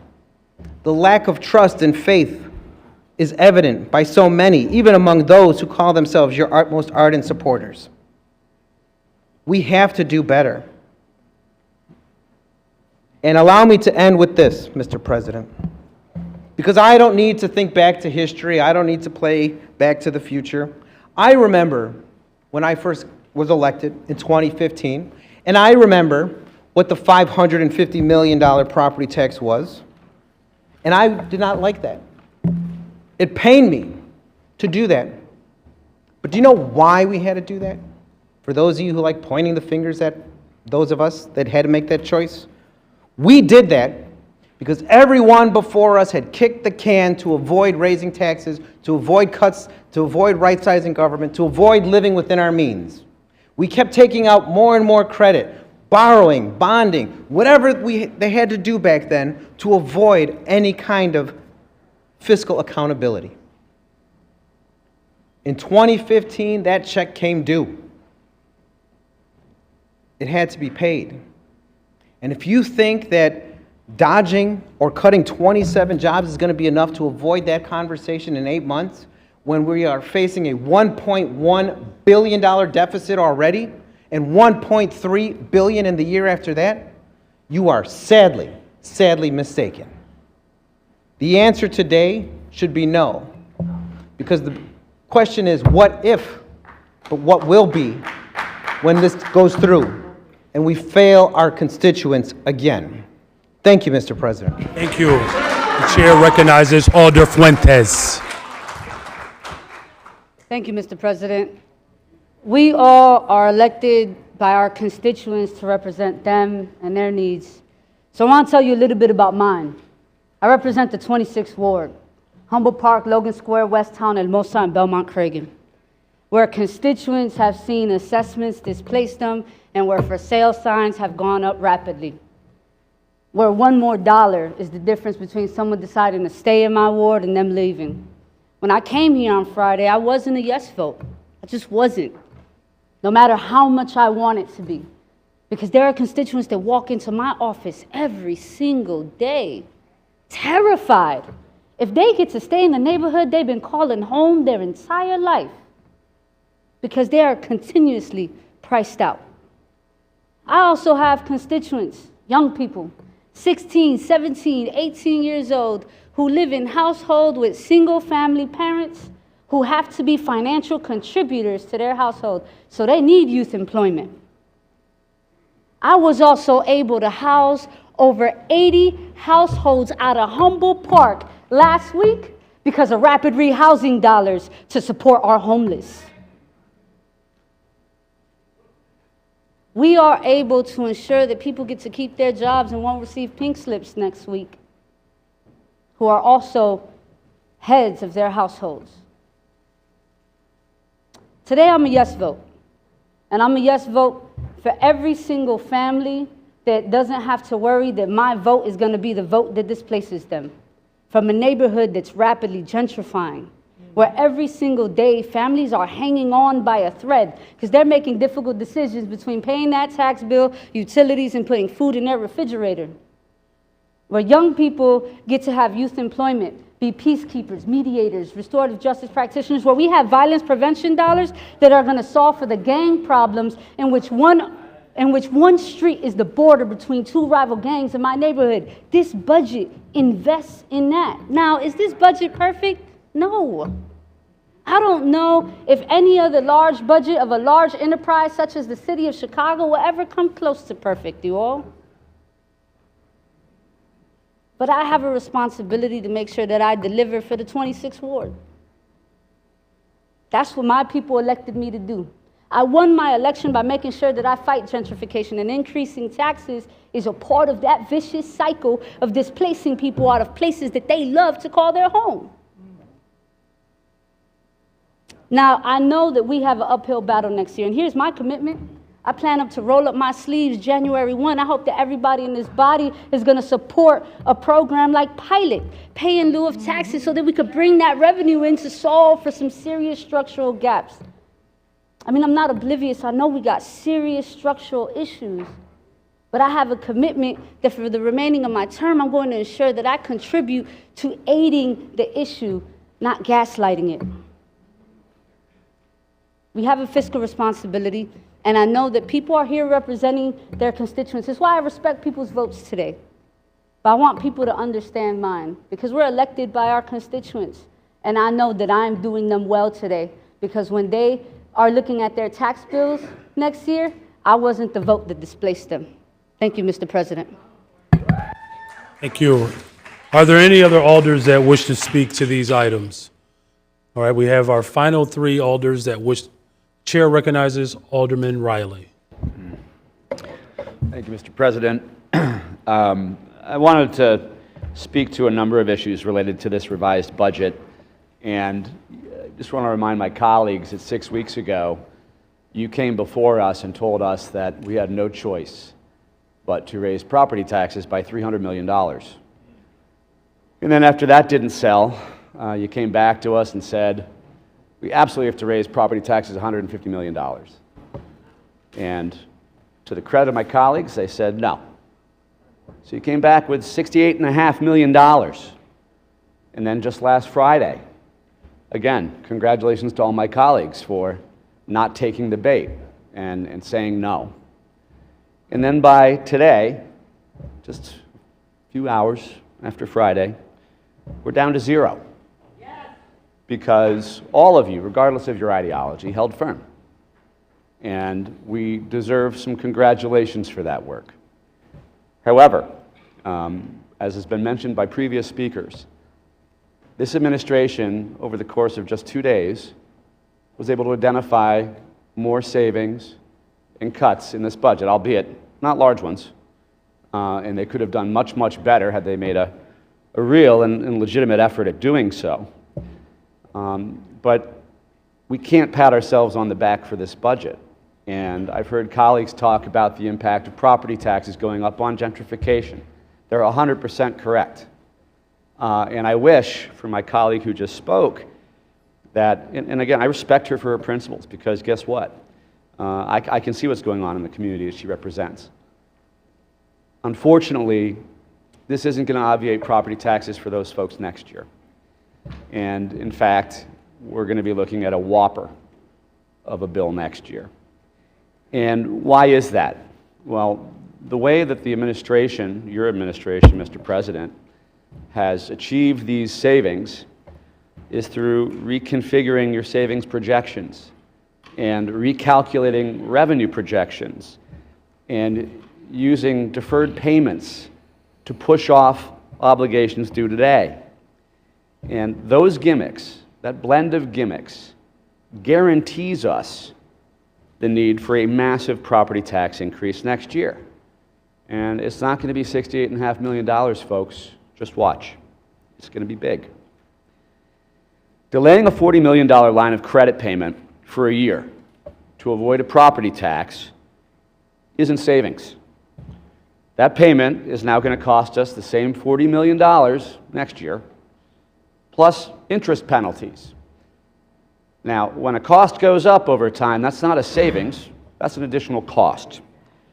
And so that's what's being used, one of those gimmicks I mentioned, to obviate the need for this property tax that the mayor's been on a crusade to raise. That's irresponsible. That is not good governance, and it's wrong. I'd like to congratulate the Office of Budget Management for finding a whopping 26 more vacancies to eliminate in this budget, despite the fact that a number of members of the City Council here offered up hundreds of funded vacancies that we know will not be reasonably filled in the next calendar year. And we're talking about tens of millions of dollars in savings. Yet all we could come up with was 26 more vacancies to eliminate. It's pathetic. And then last week, we spent a lot of time, actually not nearly enough, but some time going through the last round of budget amendments, where we caught some interesting little tidbits, and the press did a great job exposing those. Things like the water department paying for a security detail for the city treasurer. The water department is an enterprise fund, meaning the revenues raised within that enterprise fund are supposed to be meant to be spent on water. And the last time I checked, the city treasurer does not work at the water department. We also talked about the office of vice mayor. And again, I said it last week, I'll say it again. I consider Alderman Burnett a friend. But having served as vice mayor under Mayor Emanuel and being appropriated exactly $0 to do that job, I executed that job perfectly. And I don't blame Alderman Burnett. He wouldn't need that budget if the previous chairman of zoning staff weren't still fulfilling those duties in the committee. Alderman Burnett could have put his folks in there to do that job. But that was a political deal, more fluff packed into this budget that folks weren't willing to undo. And that's not fiscal responsibility. I want to applaud our colleague, Alderman Vasquez, Mr. President, for working very hard to make some, I think, very reasonable changes to improve transparency and collaboration, that's a word you've been throwing around a lot, on city budgets. But if you actually look at the revisions in the ordinance before us today, the way it's written, because we didn't pass your irresponsible budget on Friday, there's a poison pill here that says, by not doing so, Alderman Vasquez's offer is moot, because we didn't pass it by December 13th, as is spelled out clearly in the ordinance here before us. So one of the highlights of this ordinance that we could be celebrating today has been rendered moot because you didn't draft the ordinance properly. And to our colleague, Alderman Laspada, who's been fighting hard for a pilot program for snow removal on sidewalks, and we can debate the merits of that one way or another. Sad news for you as well, colleague. Unfortunately, the $1 million you were promised has been reduced to $500,000. And to my colleague, Alderman Moore, who has been passionately working hard on behalf of his constituents to deliver park facility improvements for his ward, which I applaud him for. I don't see the money for your park district facilities in this budget either. You know, the group of 15, which has been mentioned over the last few weeks, is not a group of likely suspects to be working together. Everyone knows here, who's been here long enough, that Alderman Beal and I have had lots of disagreements over the decade and a half plus we've served together. Yet, on this issue, we've come together and we've been working hand in hand every single day. And that's because we know the consequences that are going to come with approving a fiscally irresponsible budget this year. You know, this coalition, this work group that some of my colleagues like to refer to as MAGA extremists or the Vrodoliak 29 is about as diverse as they can get. African Americans, Latinos, Asian Americans, Caucasians, men, women, and Anthony said Italians. And I could tell you, to try and make this a racial thing, or a classist thing, or a corporate billionaire thing, is baloney. And it's empty rhetoric, and no one here should be buying that. No one. That group dug in deep and set our political differences aside. There's a lot of different ideology in that group too, to try and get this right on behalf of our collective constituents, our taxpayers, the folks we're supposed to work for. And sadly, those suggestions were dismissed and ignored. And they were dismissed as nonsense from ideologues, from extremist conservatives. And if you look at this group, nothing could be further from the truth.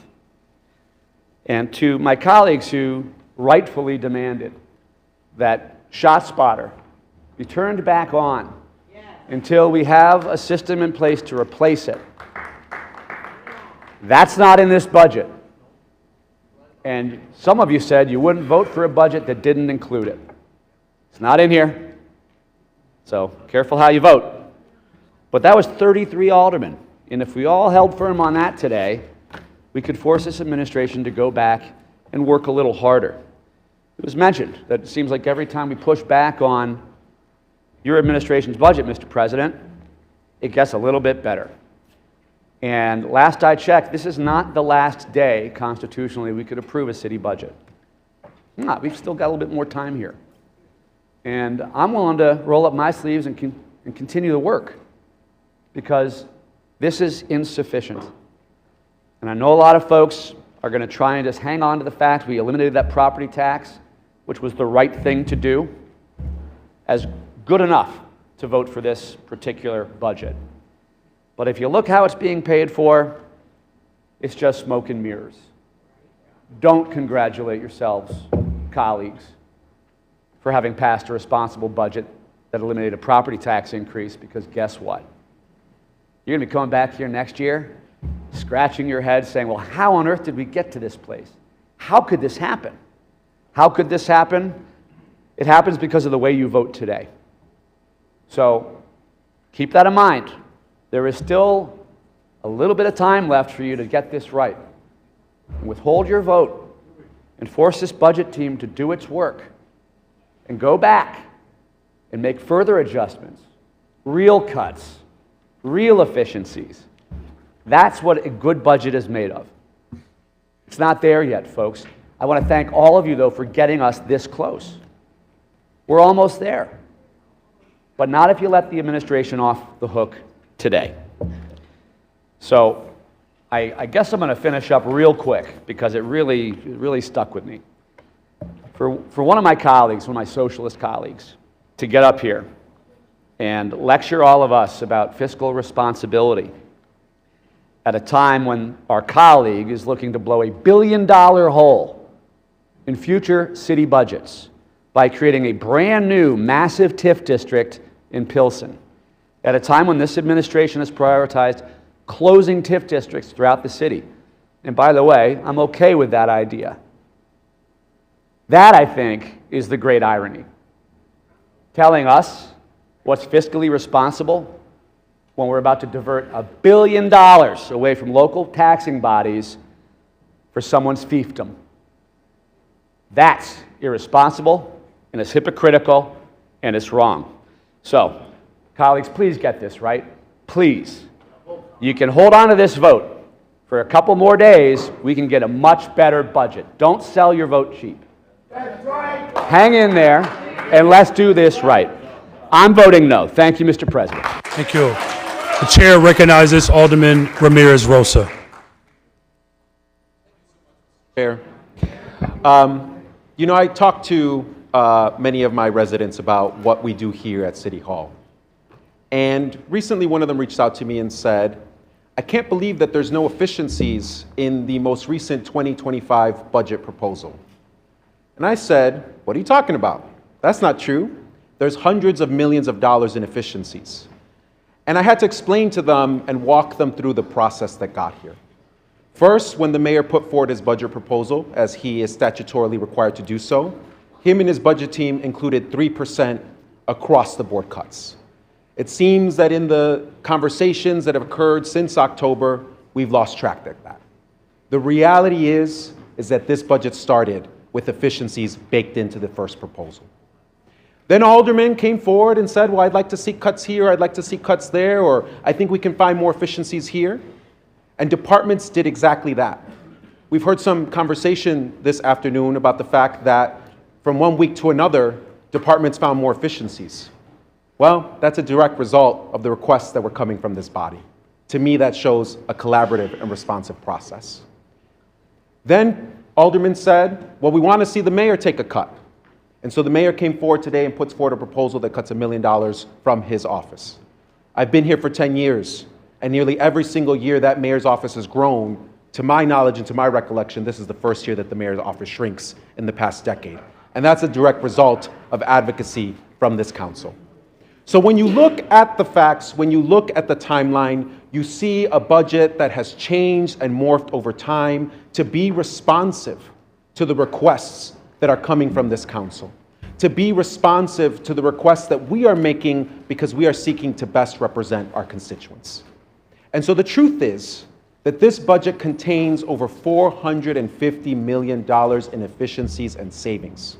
The truth is that this budget is fiscally responsible, and it is putting a down payment down on our future because it continues to make a $272 million pension advance, which is what many of my colleagues have called for. I, like others, felt like we could reduce that pension advance in order to get us to a zero property tax increase. However, this budget is responsive to the requests and the input that is coming from members of the City Council. We are paying down and saving billions of dollars in the future thanks to that pension advance and thanks to the hard work of labor to continue to get us to make progress on the issue of paying down our pensions, which are a promise. So what does this budget do? Voting yes today delivers a zero property tax increase to our residents, which they have asked us to do. What does this budget do? It saves us billions of dollars in the future because it is fiscally responsible and includes a $272 million pension advance. What does this budget do? It delivers $450 million plus in efficiencies, including by cutting things that others did not want to cut. I don't love every single thing in this budget, but what I do love is that it has the largest TIF surplus in this city history, helping to solve the financial issues at CPS, while at the same time helping us to balance our budget and offset a property tax increase. What I do love is that this budget continues to make critical investments in things like addressing homelessness in our communities. It was so cold the other day. It was so cold, and I woke up in the morning, and in my home, where I have gas and I have heat, I was cold. And I thought about the people that were sleeping in Logan Square in tents. And I thought about the fact that when I came with them in DFSS earlier this month, we had no more funds to offer them to provide them with housing. We must continue to make critical investments in basic city services. We must continue to fund tree trimming. We must continue to fund all of the things that our residents want to see and want us to do. And so this budget, voting yes, as I will today, will deliver zero property taxes, will deliver the things that our residents need, will help make sure that youth have summer opportunities, will make sure that people have affordable and accessible mental health. Is it perfect? No. Has it been pulled in a million different directions? Yes. Has it changed and morphed over time in response to the input that's coming from older people in this body? Absolutely yes. And so I look forward to voting yes today, and I thank you for the time. Thank you. Thank you. The chair recognizes Alderman Gardner. Thank you, Mr. President. I want to start by thanking you. I want to stay as respectful as possible because you nor anyone else in here should be disrespected. We are colleagues, and I respect each and every one of you for the work that you do for your communities. I respect the fight in each and every one of you. I thank you because you helped form a collaborative caucus. 15 members from all different walks of life with different political ideologies came together with one common goal: to fight for the people of this city, to fight on behalf of Chicagoans, working class Chicagoans, to put Chicagoans first. We had members from the Gay Caucus, the Black Caucus, the Hispanic Caucus, Women's Caucus. We all came together and worked together. It was the first time since I've been down here that I was a part of something that actually felt positive, and it actually felt like working with the team. Alderman Hopkins, Beal, Chico, Quinn, Lopez, Curtis, Tabarez, Scott, Cardona, Wajispek, Villegas, Napolitano, Riley, Silverstein, and myself. I respect each and every one of you and the time and effort that you put into fighting for Chicagoans. This is what I have asked for repeatedly from a year ago when I came down here and I said, I actually bet my entire year's salary. And I said, I guarantee we'll be back down here in November because of the money that we are spending on migrants as opposed to Chicagoans, and we're going to ask for a property tax increase.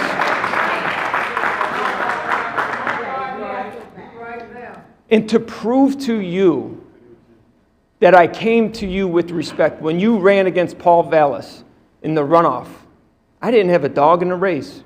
I had my own runoff to worry about, which I won, and you won. You won, fair and square. And when I first met you, I shook your hand and I said, congratulations. And when members in this caucus, in this council, tried to take away your right to name your own chairs, I stood up and I said, no, that's wrong. Check the tapes, please. I go, no, that's wrong. Let him name his own chairs. He deserves that. He earns that. I stood here and said that. When you wanted to give Chairman Dow, the chairman of finance, I stood up and I said, yes, you earned it, Chairman Dow. You work hard down here every year, which you do.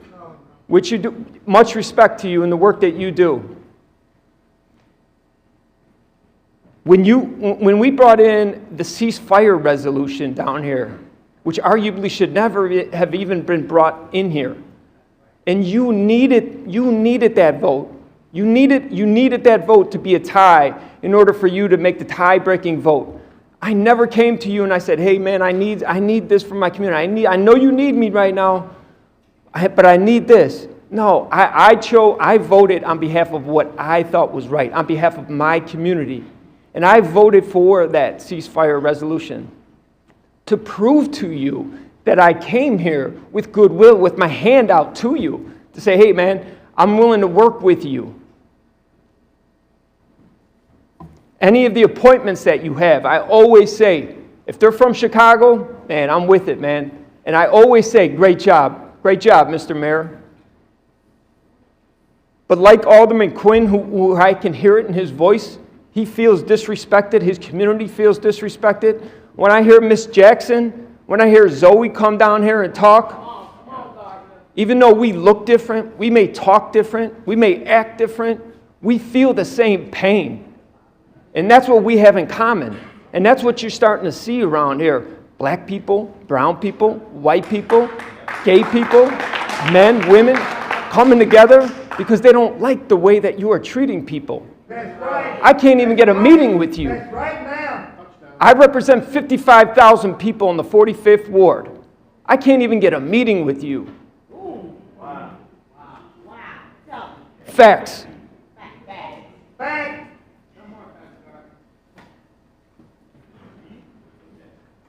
The reality is that I'm not trying to be your enemy. And many people in here feel the very same way. We're trying to work with you, but we don't. We're shut out. We're shut out of everything.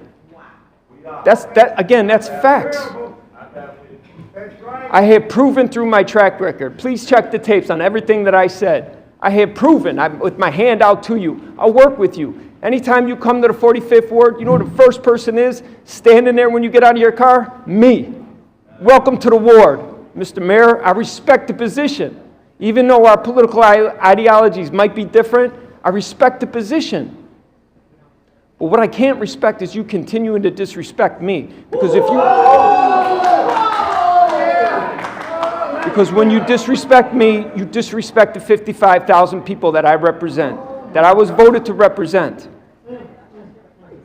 Now, I don't want to make it personal, but you're making it personal.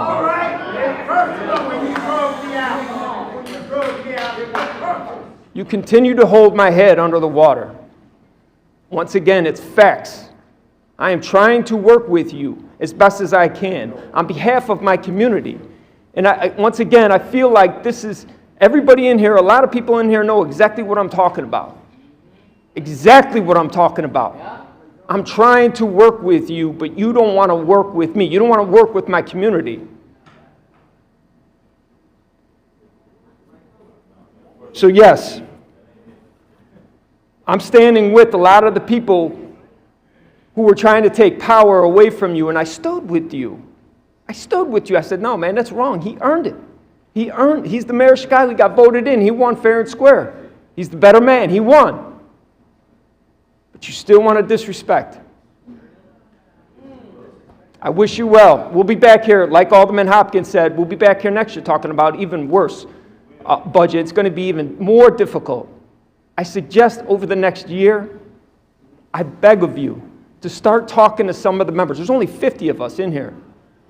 We can't even talk to you. There's many of us who are willing to work with you, and I am one of them.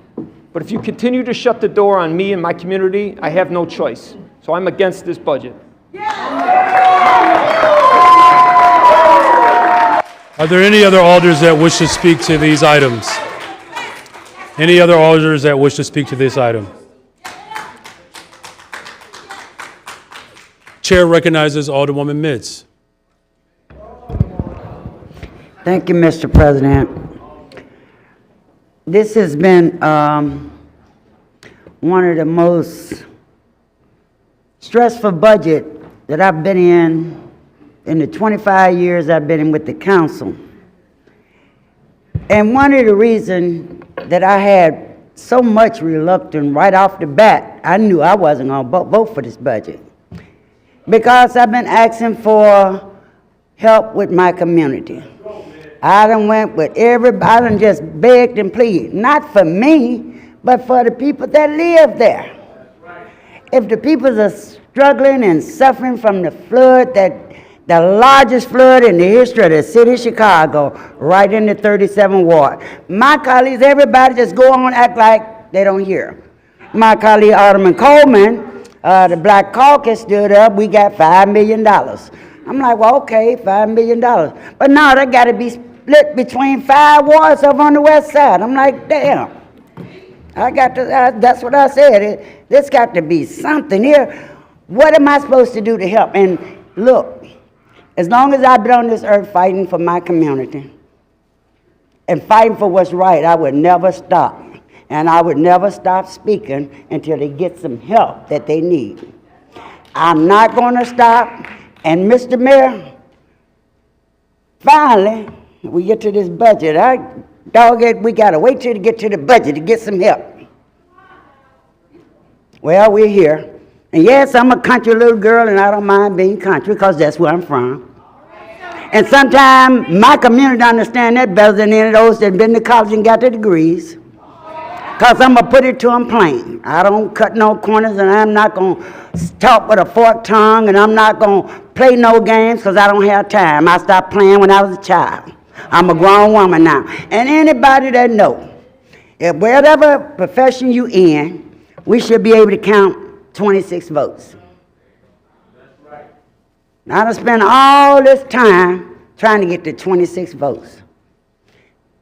The 26 votes should have been back in July. The 26 votes should have been when first took over as mayor. 26 votes, right off the bat. Because I know I can't move without 26 votes. We down here playing these games. You can play with people's lives. That's all I'm telling you. We playing with folks' lives. I've always been told politics is you got people's life in your hand. And we need to be able to move it, to help them. If you ain't gonna help them, get out the way. Just get out the way. I'm sick and tired of coming down here myself. And I'm missing my time out of my community to help them. Holiday, they need you. They need you now. My seniors need me. They're looking for us to give some hope, some light. And we still down here playing with the budget. I'm trying to figure out yet how I came from 300 million down to nothing. I'm trying to figure that out right now. You kind of leave me, and I'm not scared to say it, because guess what? Everybody else is saying. We don't trust this administration. Well, let me say about that. If you intend to move this city forward, we better get on the right track with this trust thing. Because if everybody start distrusting you, we got a problem. If I can't trust my colleagues, I got a problem. The separation, I got a problem. If you think you're going to have another alderman tell me, and I was elected in my ward as an alderman, what to do, you're wrong. Wrong. I get up every morning with my mind made up what I'm going to do and how I'm going to go out and help somebody. Now, we can talk together, because they was elected in their ward like I was elected. But that do not make no one have no power over me. If my mother and daddy don't have it, and they bless their heart, they resting. They gave me enough wisdom while I was here to be able to conduct myself, respect people, work with folks. I don't have to like you to work with you.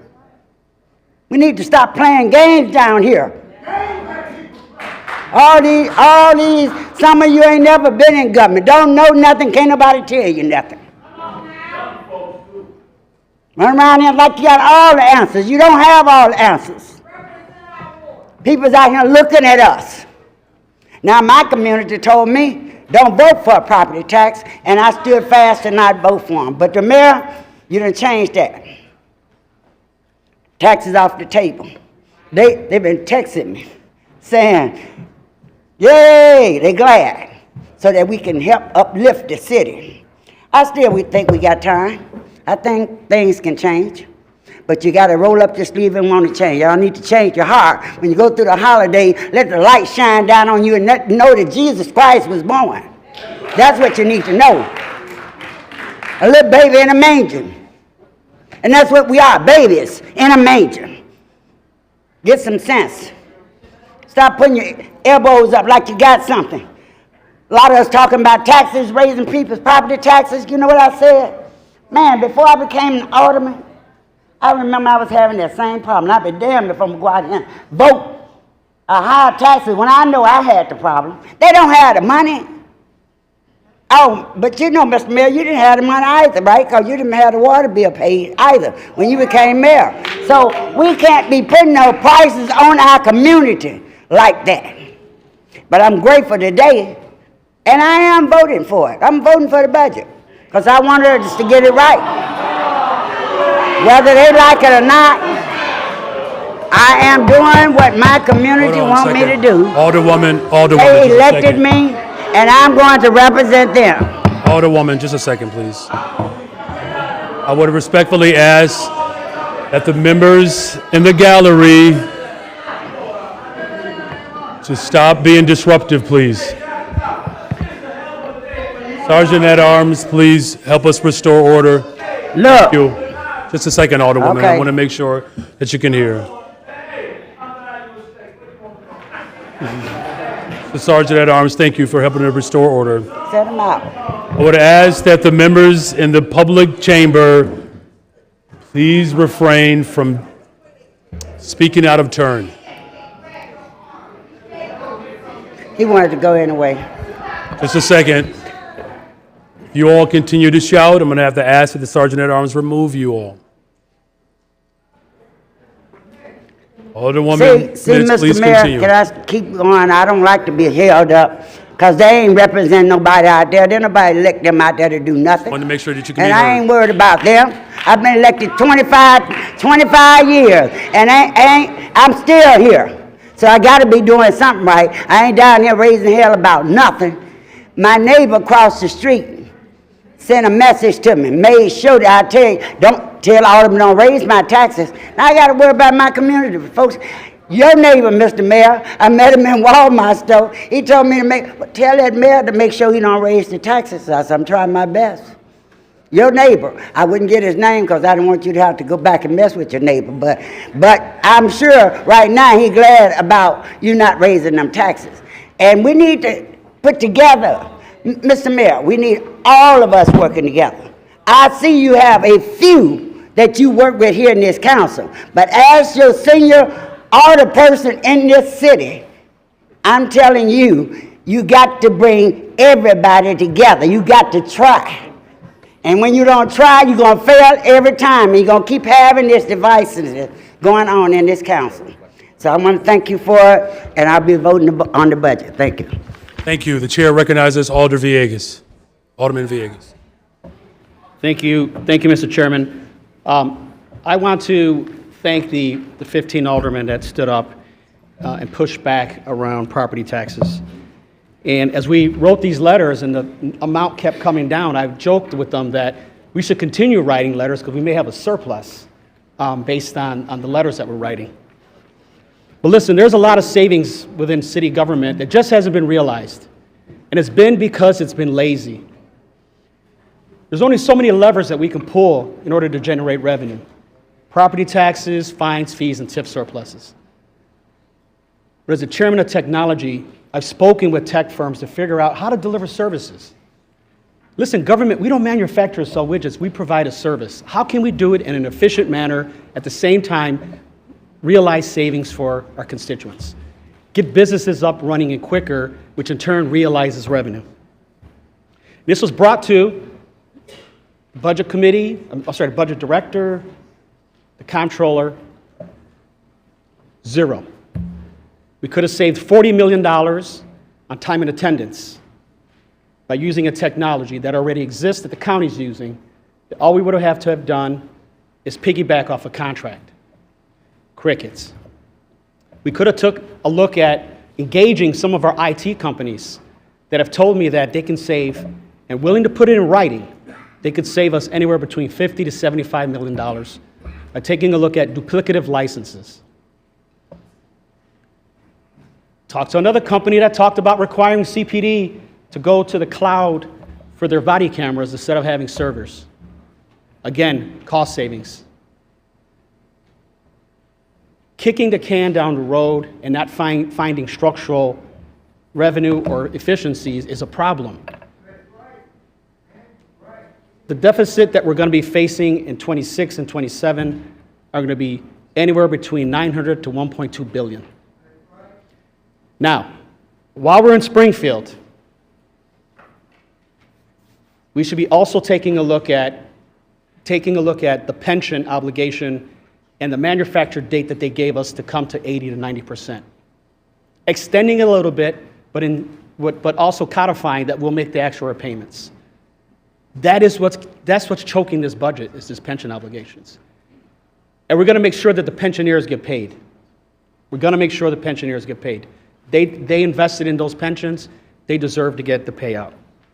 It's not their fault that previous administrations took pension holidays and did all these other things, but we're here. But while we're down in Springfield also, this is the perfect time to talk about a city charter. Because what we're seeing here is just really a race to 26. Who can get 26 votes? That's the process. We need to get a structure just like LA, New York, Philly, that have a city charter that designates a speaker or president of the council in charge of the agenda, their own budget. The mayor proposes his budget, negotiations take place. When this budget's introduced, and the budget committee's been working on it for months, we get 2 weeks to analyze it? Oh, by the way, you got to answer the phone because people are talking about they need city services, but we don't have the staff for analyzing budget, and COFA doesn't either. Legislatively has 3 positions, only 2 are filled. The budget committee has 53 positions, and they work months. I want to make sure that the budget committee has the necessary resources in order to arm ourselves, so that way we can make sure that we're on a level playing field. If you think that you can analyze a budget in 2 weeks, well, I got a bridge to sell you. While we're down in Springfield talking about pension, we should be also talking about a city charter. The time is now to have a city charter, so that way this body, this legislative body, has the necessary tools and a playbook on how to make sure that the residents of the city of Chicago, our budgets are passed responsibly. Now, I can't support this budget. I can't support this budget because we're talking about $40 million, missing payments. We started at 300, now we're at 0. And when we talk about getting to 0, now everybody wants to, we did it. They always say victory has 1,000 fathers, defeats an orphan. So what I say is this: we still have a little bit of time. I'd like for us to figure out a way to get some structural changes in here, right-size government, and make sure that the taxpayers and the Chicagoans are heard. I want to also thank this body for really standing together, because there's been a lot of changes in this budget, a ton of changes. This is good. Democracy is good. But I think we can do a little bit better. I'm not going to allow perfect to be the enemy. But I can tell you that when you're talking about efficiencies and what's been produced right now, I don't think there's $400 million in efficiency, as was stated earlier. But I can tell you that there's more to be done. And so there's still an opportunity, another 2 weeks or so to do this. But again, I would ask for you to take into consideration and say no, and let's come back next week and finish this. Thank you, Mr. President. Thank you. Are there any other alders that wish to speak? All right, if there are no other alders that wish to speak, we have our final 3 speakers in this order. Alder Sposato, Alder Dow, and Alderman Irvin will close. Chair recognizes Alderman Sposato. Thank you, Mr. President. Took so long to speak, I was thinking of chickening out, but I can't do that. So I just want to say a couple things. I rarely ever write a speech, but today I did write a speech.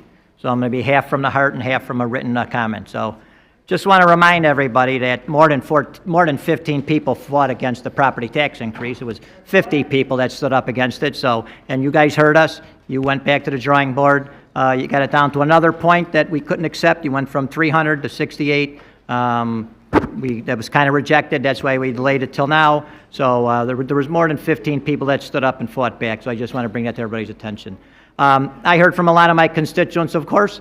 There actually, believe it or not, everybody, there was a handful of people that says we need taxes to support the city and everything. So I'd probably say maybe like 5% that either said they stand behind me, whatever my decision is, and we need taxes, shockingly. But the majority of people said they can't accept the property tax. So with that, we went from 300 million down to 0. So that was one of my requests to get it down. Well, before I get to that, I just want to say, as far as your team, let me backtrack a little bit again. I pretty much only dealt with Annette. And Annette, you were awesome.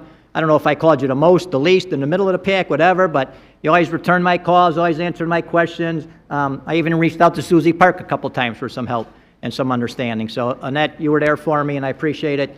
I don't know, we agree on everything, but I know this is not an easy thing to do. So some of the things I asked for, I said I couldn't support the universal basic income. That was gone. Elimination of the liquor tax, I asked for that. That was gone. I know it would destroy our businesses, especially myself, being a border ward. Certainly those of us, Napolitano and Silverstein and Villegas, Teleferro, we're kind of border wars. We get destroyed. So that was eliminated, so I appreciate all of that. But there is one thing that my phone blew up on. I just want to go on record as saying this. I know a lot of my colleagues are worried about me, and that's the snow shoveling program. And I said I can't support this. So all this is, and I just want to be on record saying is, this has to go to a vote. If we approve the snow shoveling program, the snow shoveling pilot gets put in there. I already made it perfectly clear. I'm against supporting the pilot. So I just want to go on record as saying, everybody, all you 15, 20 people that tweeted me about this, I don't believe there is a snow shoveling program this year. I believe this is for next year with the approval of the full city council. So I appreciate all of that. I also, Mr. Mayor, Mr. President, I reached out to the Restaurant Association, asked me to Teamsters. They're not jumping for joy and giddy about it, but those people who are all friends of mine supported it. So just want to read what I have to say, everybody. So no matter what I do, and I will say that many of you spoke very eloquent. I'm sure I'll be the least eloquent speaker here. I always say nobody's going to sway and change anybody's mind. Boy, I tell you what, a couple of you had me yes, no, yes, no, yes, no. So all you did pretty good. So I'm proud of everybody. I still consider most of you in here my friends, and I know most of you hopefully still consider me a friend. So with that, and this year was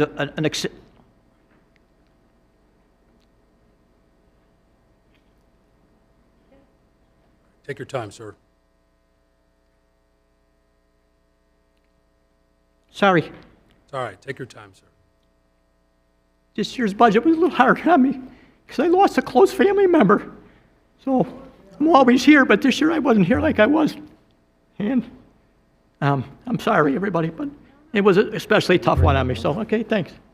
So hope I could read this. So I noticed this year's budget was a very, very, very contentious and a difficult issue. This year was a very difficult decision for me, probably my hardest vote in the 14 years since I became an alderman. Like many of you, I struggled over my vote for quite some time and was trying to find another way to move forward with the city's budget and services. As with so many of these things these days, I do not see another way to meet the city's obligation. I totally understand that most of our constituents are frustrated and that the cost of everything, including daily essentials, is very high. The city needs to make a budget to move forward and continue to provide continuation of necessary services.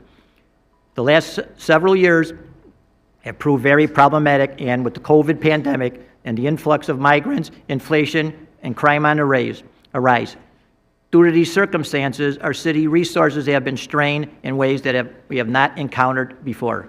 I pride myself on my record, and I have always tried to stand up for my constituents and their best interests. Sometimes, though, unwanted and some decisions are unwanted and necessary. The current situation cannot be addressed without some painful measures. I wish there was a better and less painful way to address our current budgetary issues. Without the passage of this budget, I know that the city's bond ratings will go down, various city services may be shut down, and that many city employees may not be paid or lose their jobs. I do not want to see people be laid off or lose their income, health benefits to the detriment of their families. Many of our city employees are friends and neighbors. I am hoping the coming year will bring improvement overall and will put us on a better financial position next year. After much consideration, I will be voting yes on the 2025 budget. Thank you. Thank you. Our final two speakers. Thank you, All right. Alderman Sposato. Thank you, Alderman Sposato. The chair recognizes Alderwoman Dow. Okay, this has been a really tough process, and Mayor Johnson, my colleagues, thank you for the opportunity to speak on this item. First thing I would like to say is to thank Chairman Irvin for guiding us through this budget process. I want to thank and give a lot of kudos to Annette, Jill, and Chase and their entire finance team for their constant presence during this process. I also want to thank Emily, Kennedy, and Bianca from IGA. I have seen you guys work really hard, and I appreciate the effort. Mayor, I want to thank you for your active involvement and compromise and collaboration. And when I think of this 2025 budget process, I have actually seen the power of the City Council and what we can do when we work with passion and integrity. And we're going to throw in a little bit of shenanigans too. This budget got off to a rocky start, more than any that I can recall in Chicago's recent history that I have participated in. And this budget has been an aldermanic-led effort. We've worked to make countless changes to the budget to best represent our constituents. The budget we're voting on today is a culmination of that process, the good, the bad, and the ugly. It is representative of the many asks that we have made. Let's be realistic. Not everyone is going to get what they want in this budget. But this is our budget. And this is the budget that we worked on. And this is the budget that we asked for. And the administration, to their credit, has responded. This is a budget we own, folks. And we now have to make the right decision today and vote for it. Gone is the proposed $300 million tax increase, all of it. Not some of it, not most of it, but all of it, and that's what you all asked for. Back in the budget are important constitutional policing position. Gone are the liquor taxes, replaced with other programs that generate revenue for us. ARPA funds have been repurposed to fill the budget gap. Government efficiency was prioritized. The mayor cut his own staff to get the balanced budget, this budget balance. New parking enforcement aids are on the way. And while holding the line on layoffs, furloughs, and keeping the advanced pension payment, these items are all critical to our city's operations and future fiscal health. These were our demands, and they were heard. Now, the budget is not perfect, but we have to be honest negotiators here with the administration and amongst ourselves and meet each other at a place of true compromise. And this is where we are at with this budget. I just want to correct some things.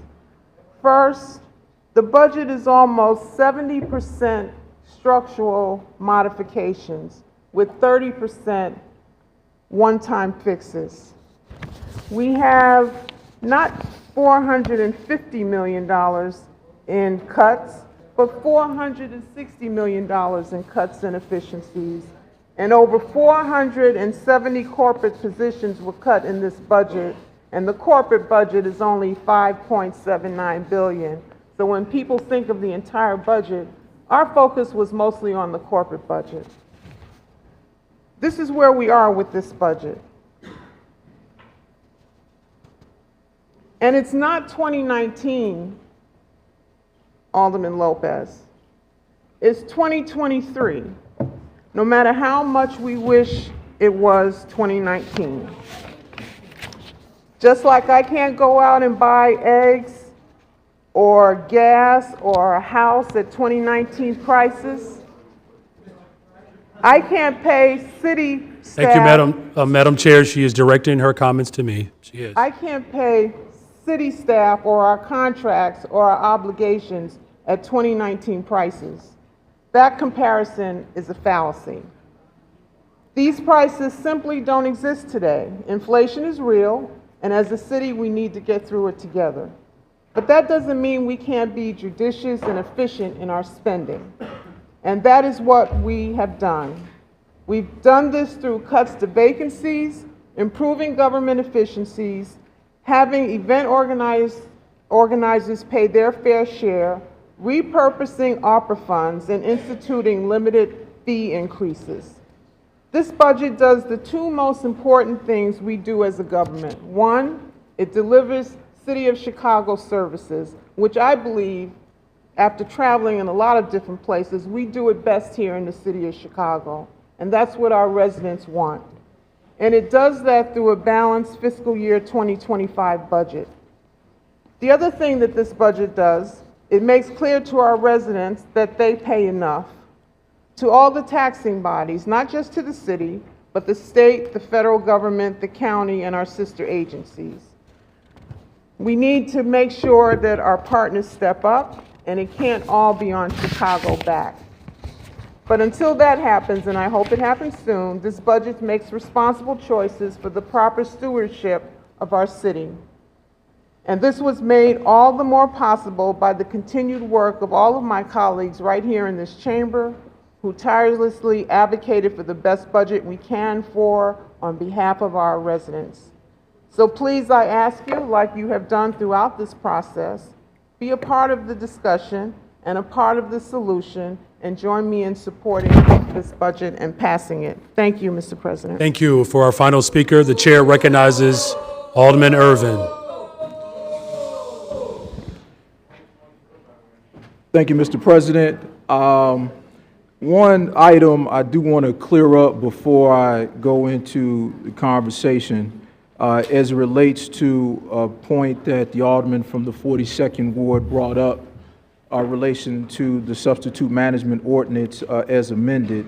I did ask Sergeant at Arms to pass out a corrected copy of that, whereby the section that he spoke of about December 13th, which was actually removed in committee, should have been on the one that we received.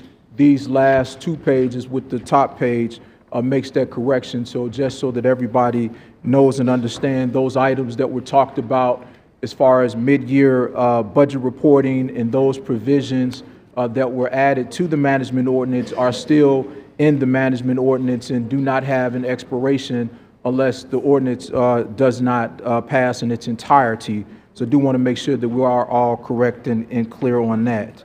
I do want to thank the staff and everyone that has provided us with all of the information and the like to bring us to here today. Our budget director, Annette Guzman, thank you for your help and your support. I know you're tired of my calls, probably all of our calls for that matter, in this process. Comptroller Chase, you two, we need to thank you for all that you all have done to help get us to this particular point on today.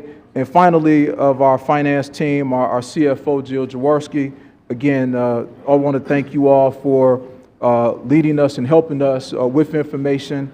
I know that we had a ton of through the chairs this year and that you guys got them out as fast as you can. And so we appreciate all of your work and support.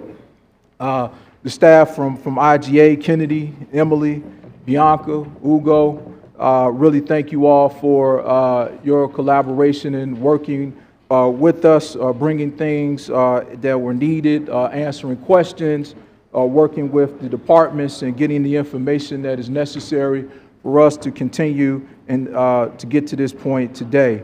Also, the committee staff that worked real late on providing information to members of council and of the committee, Terry Marson, Ursula Coleman, thank you all for your help and support, as well as the members of COFA, the director, Janice and Dan. We appreciate you all sticking around and working with this process as well. You know, every morning my phone opens up to a particular portion of Scripture. This morning I thought it was going to say that everybody wants to go to heaven, but no one wants to die. But it did not give me that. Today it said, keep thy tongue from evil and thy lips from speaking guile. And with that, I'm going to be on my best behavior. My mother called me and said, hey, I know this has been tough. I know this has been challenging, but through it all, we will get through this and get there. Again, what if? So apropos, what if we went back to 2005 and didn't sail the Chicago Skyway? What if we went back to 2008 and did not sail the parking meters? What if we went to 2015, some of us were here and some of us were not, instituted a garbage fee on some of our poorest residents in the city. At the same time, we hit them with a $600 million tax increase. What if? Some people want to go back to 2020. What if we could do that? Excuse me, Alderman. Thank you. If you continue to jump out of turn, I'm going to ask the Sergeant at Arms to remove you, and I will recess this meeting again. Please continue. Again, what if? I don't want to go back to 2020. You want to know why? In 2020, we had less jobs for youth. In 2020, we had more homicides, more crime in 2020. We had less mental health services in 2020. We had less people in streets and sanitation cleaning our communities in 2020. In 2020, we didn't have the level of investment on the south and west sides of Chicago in 2020. Excuse me. This meeting will stand in recess. Please remove these individuals.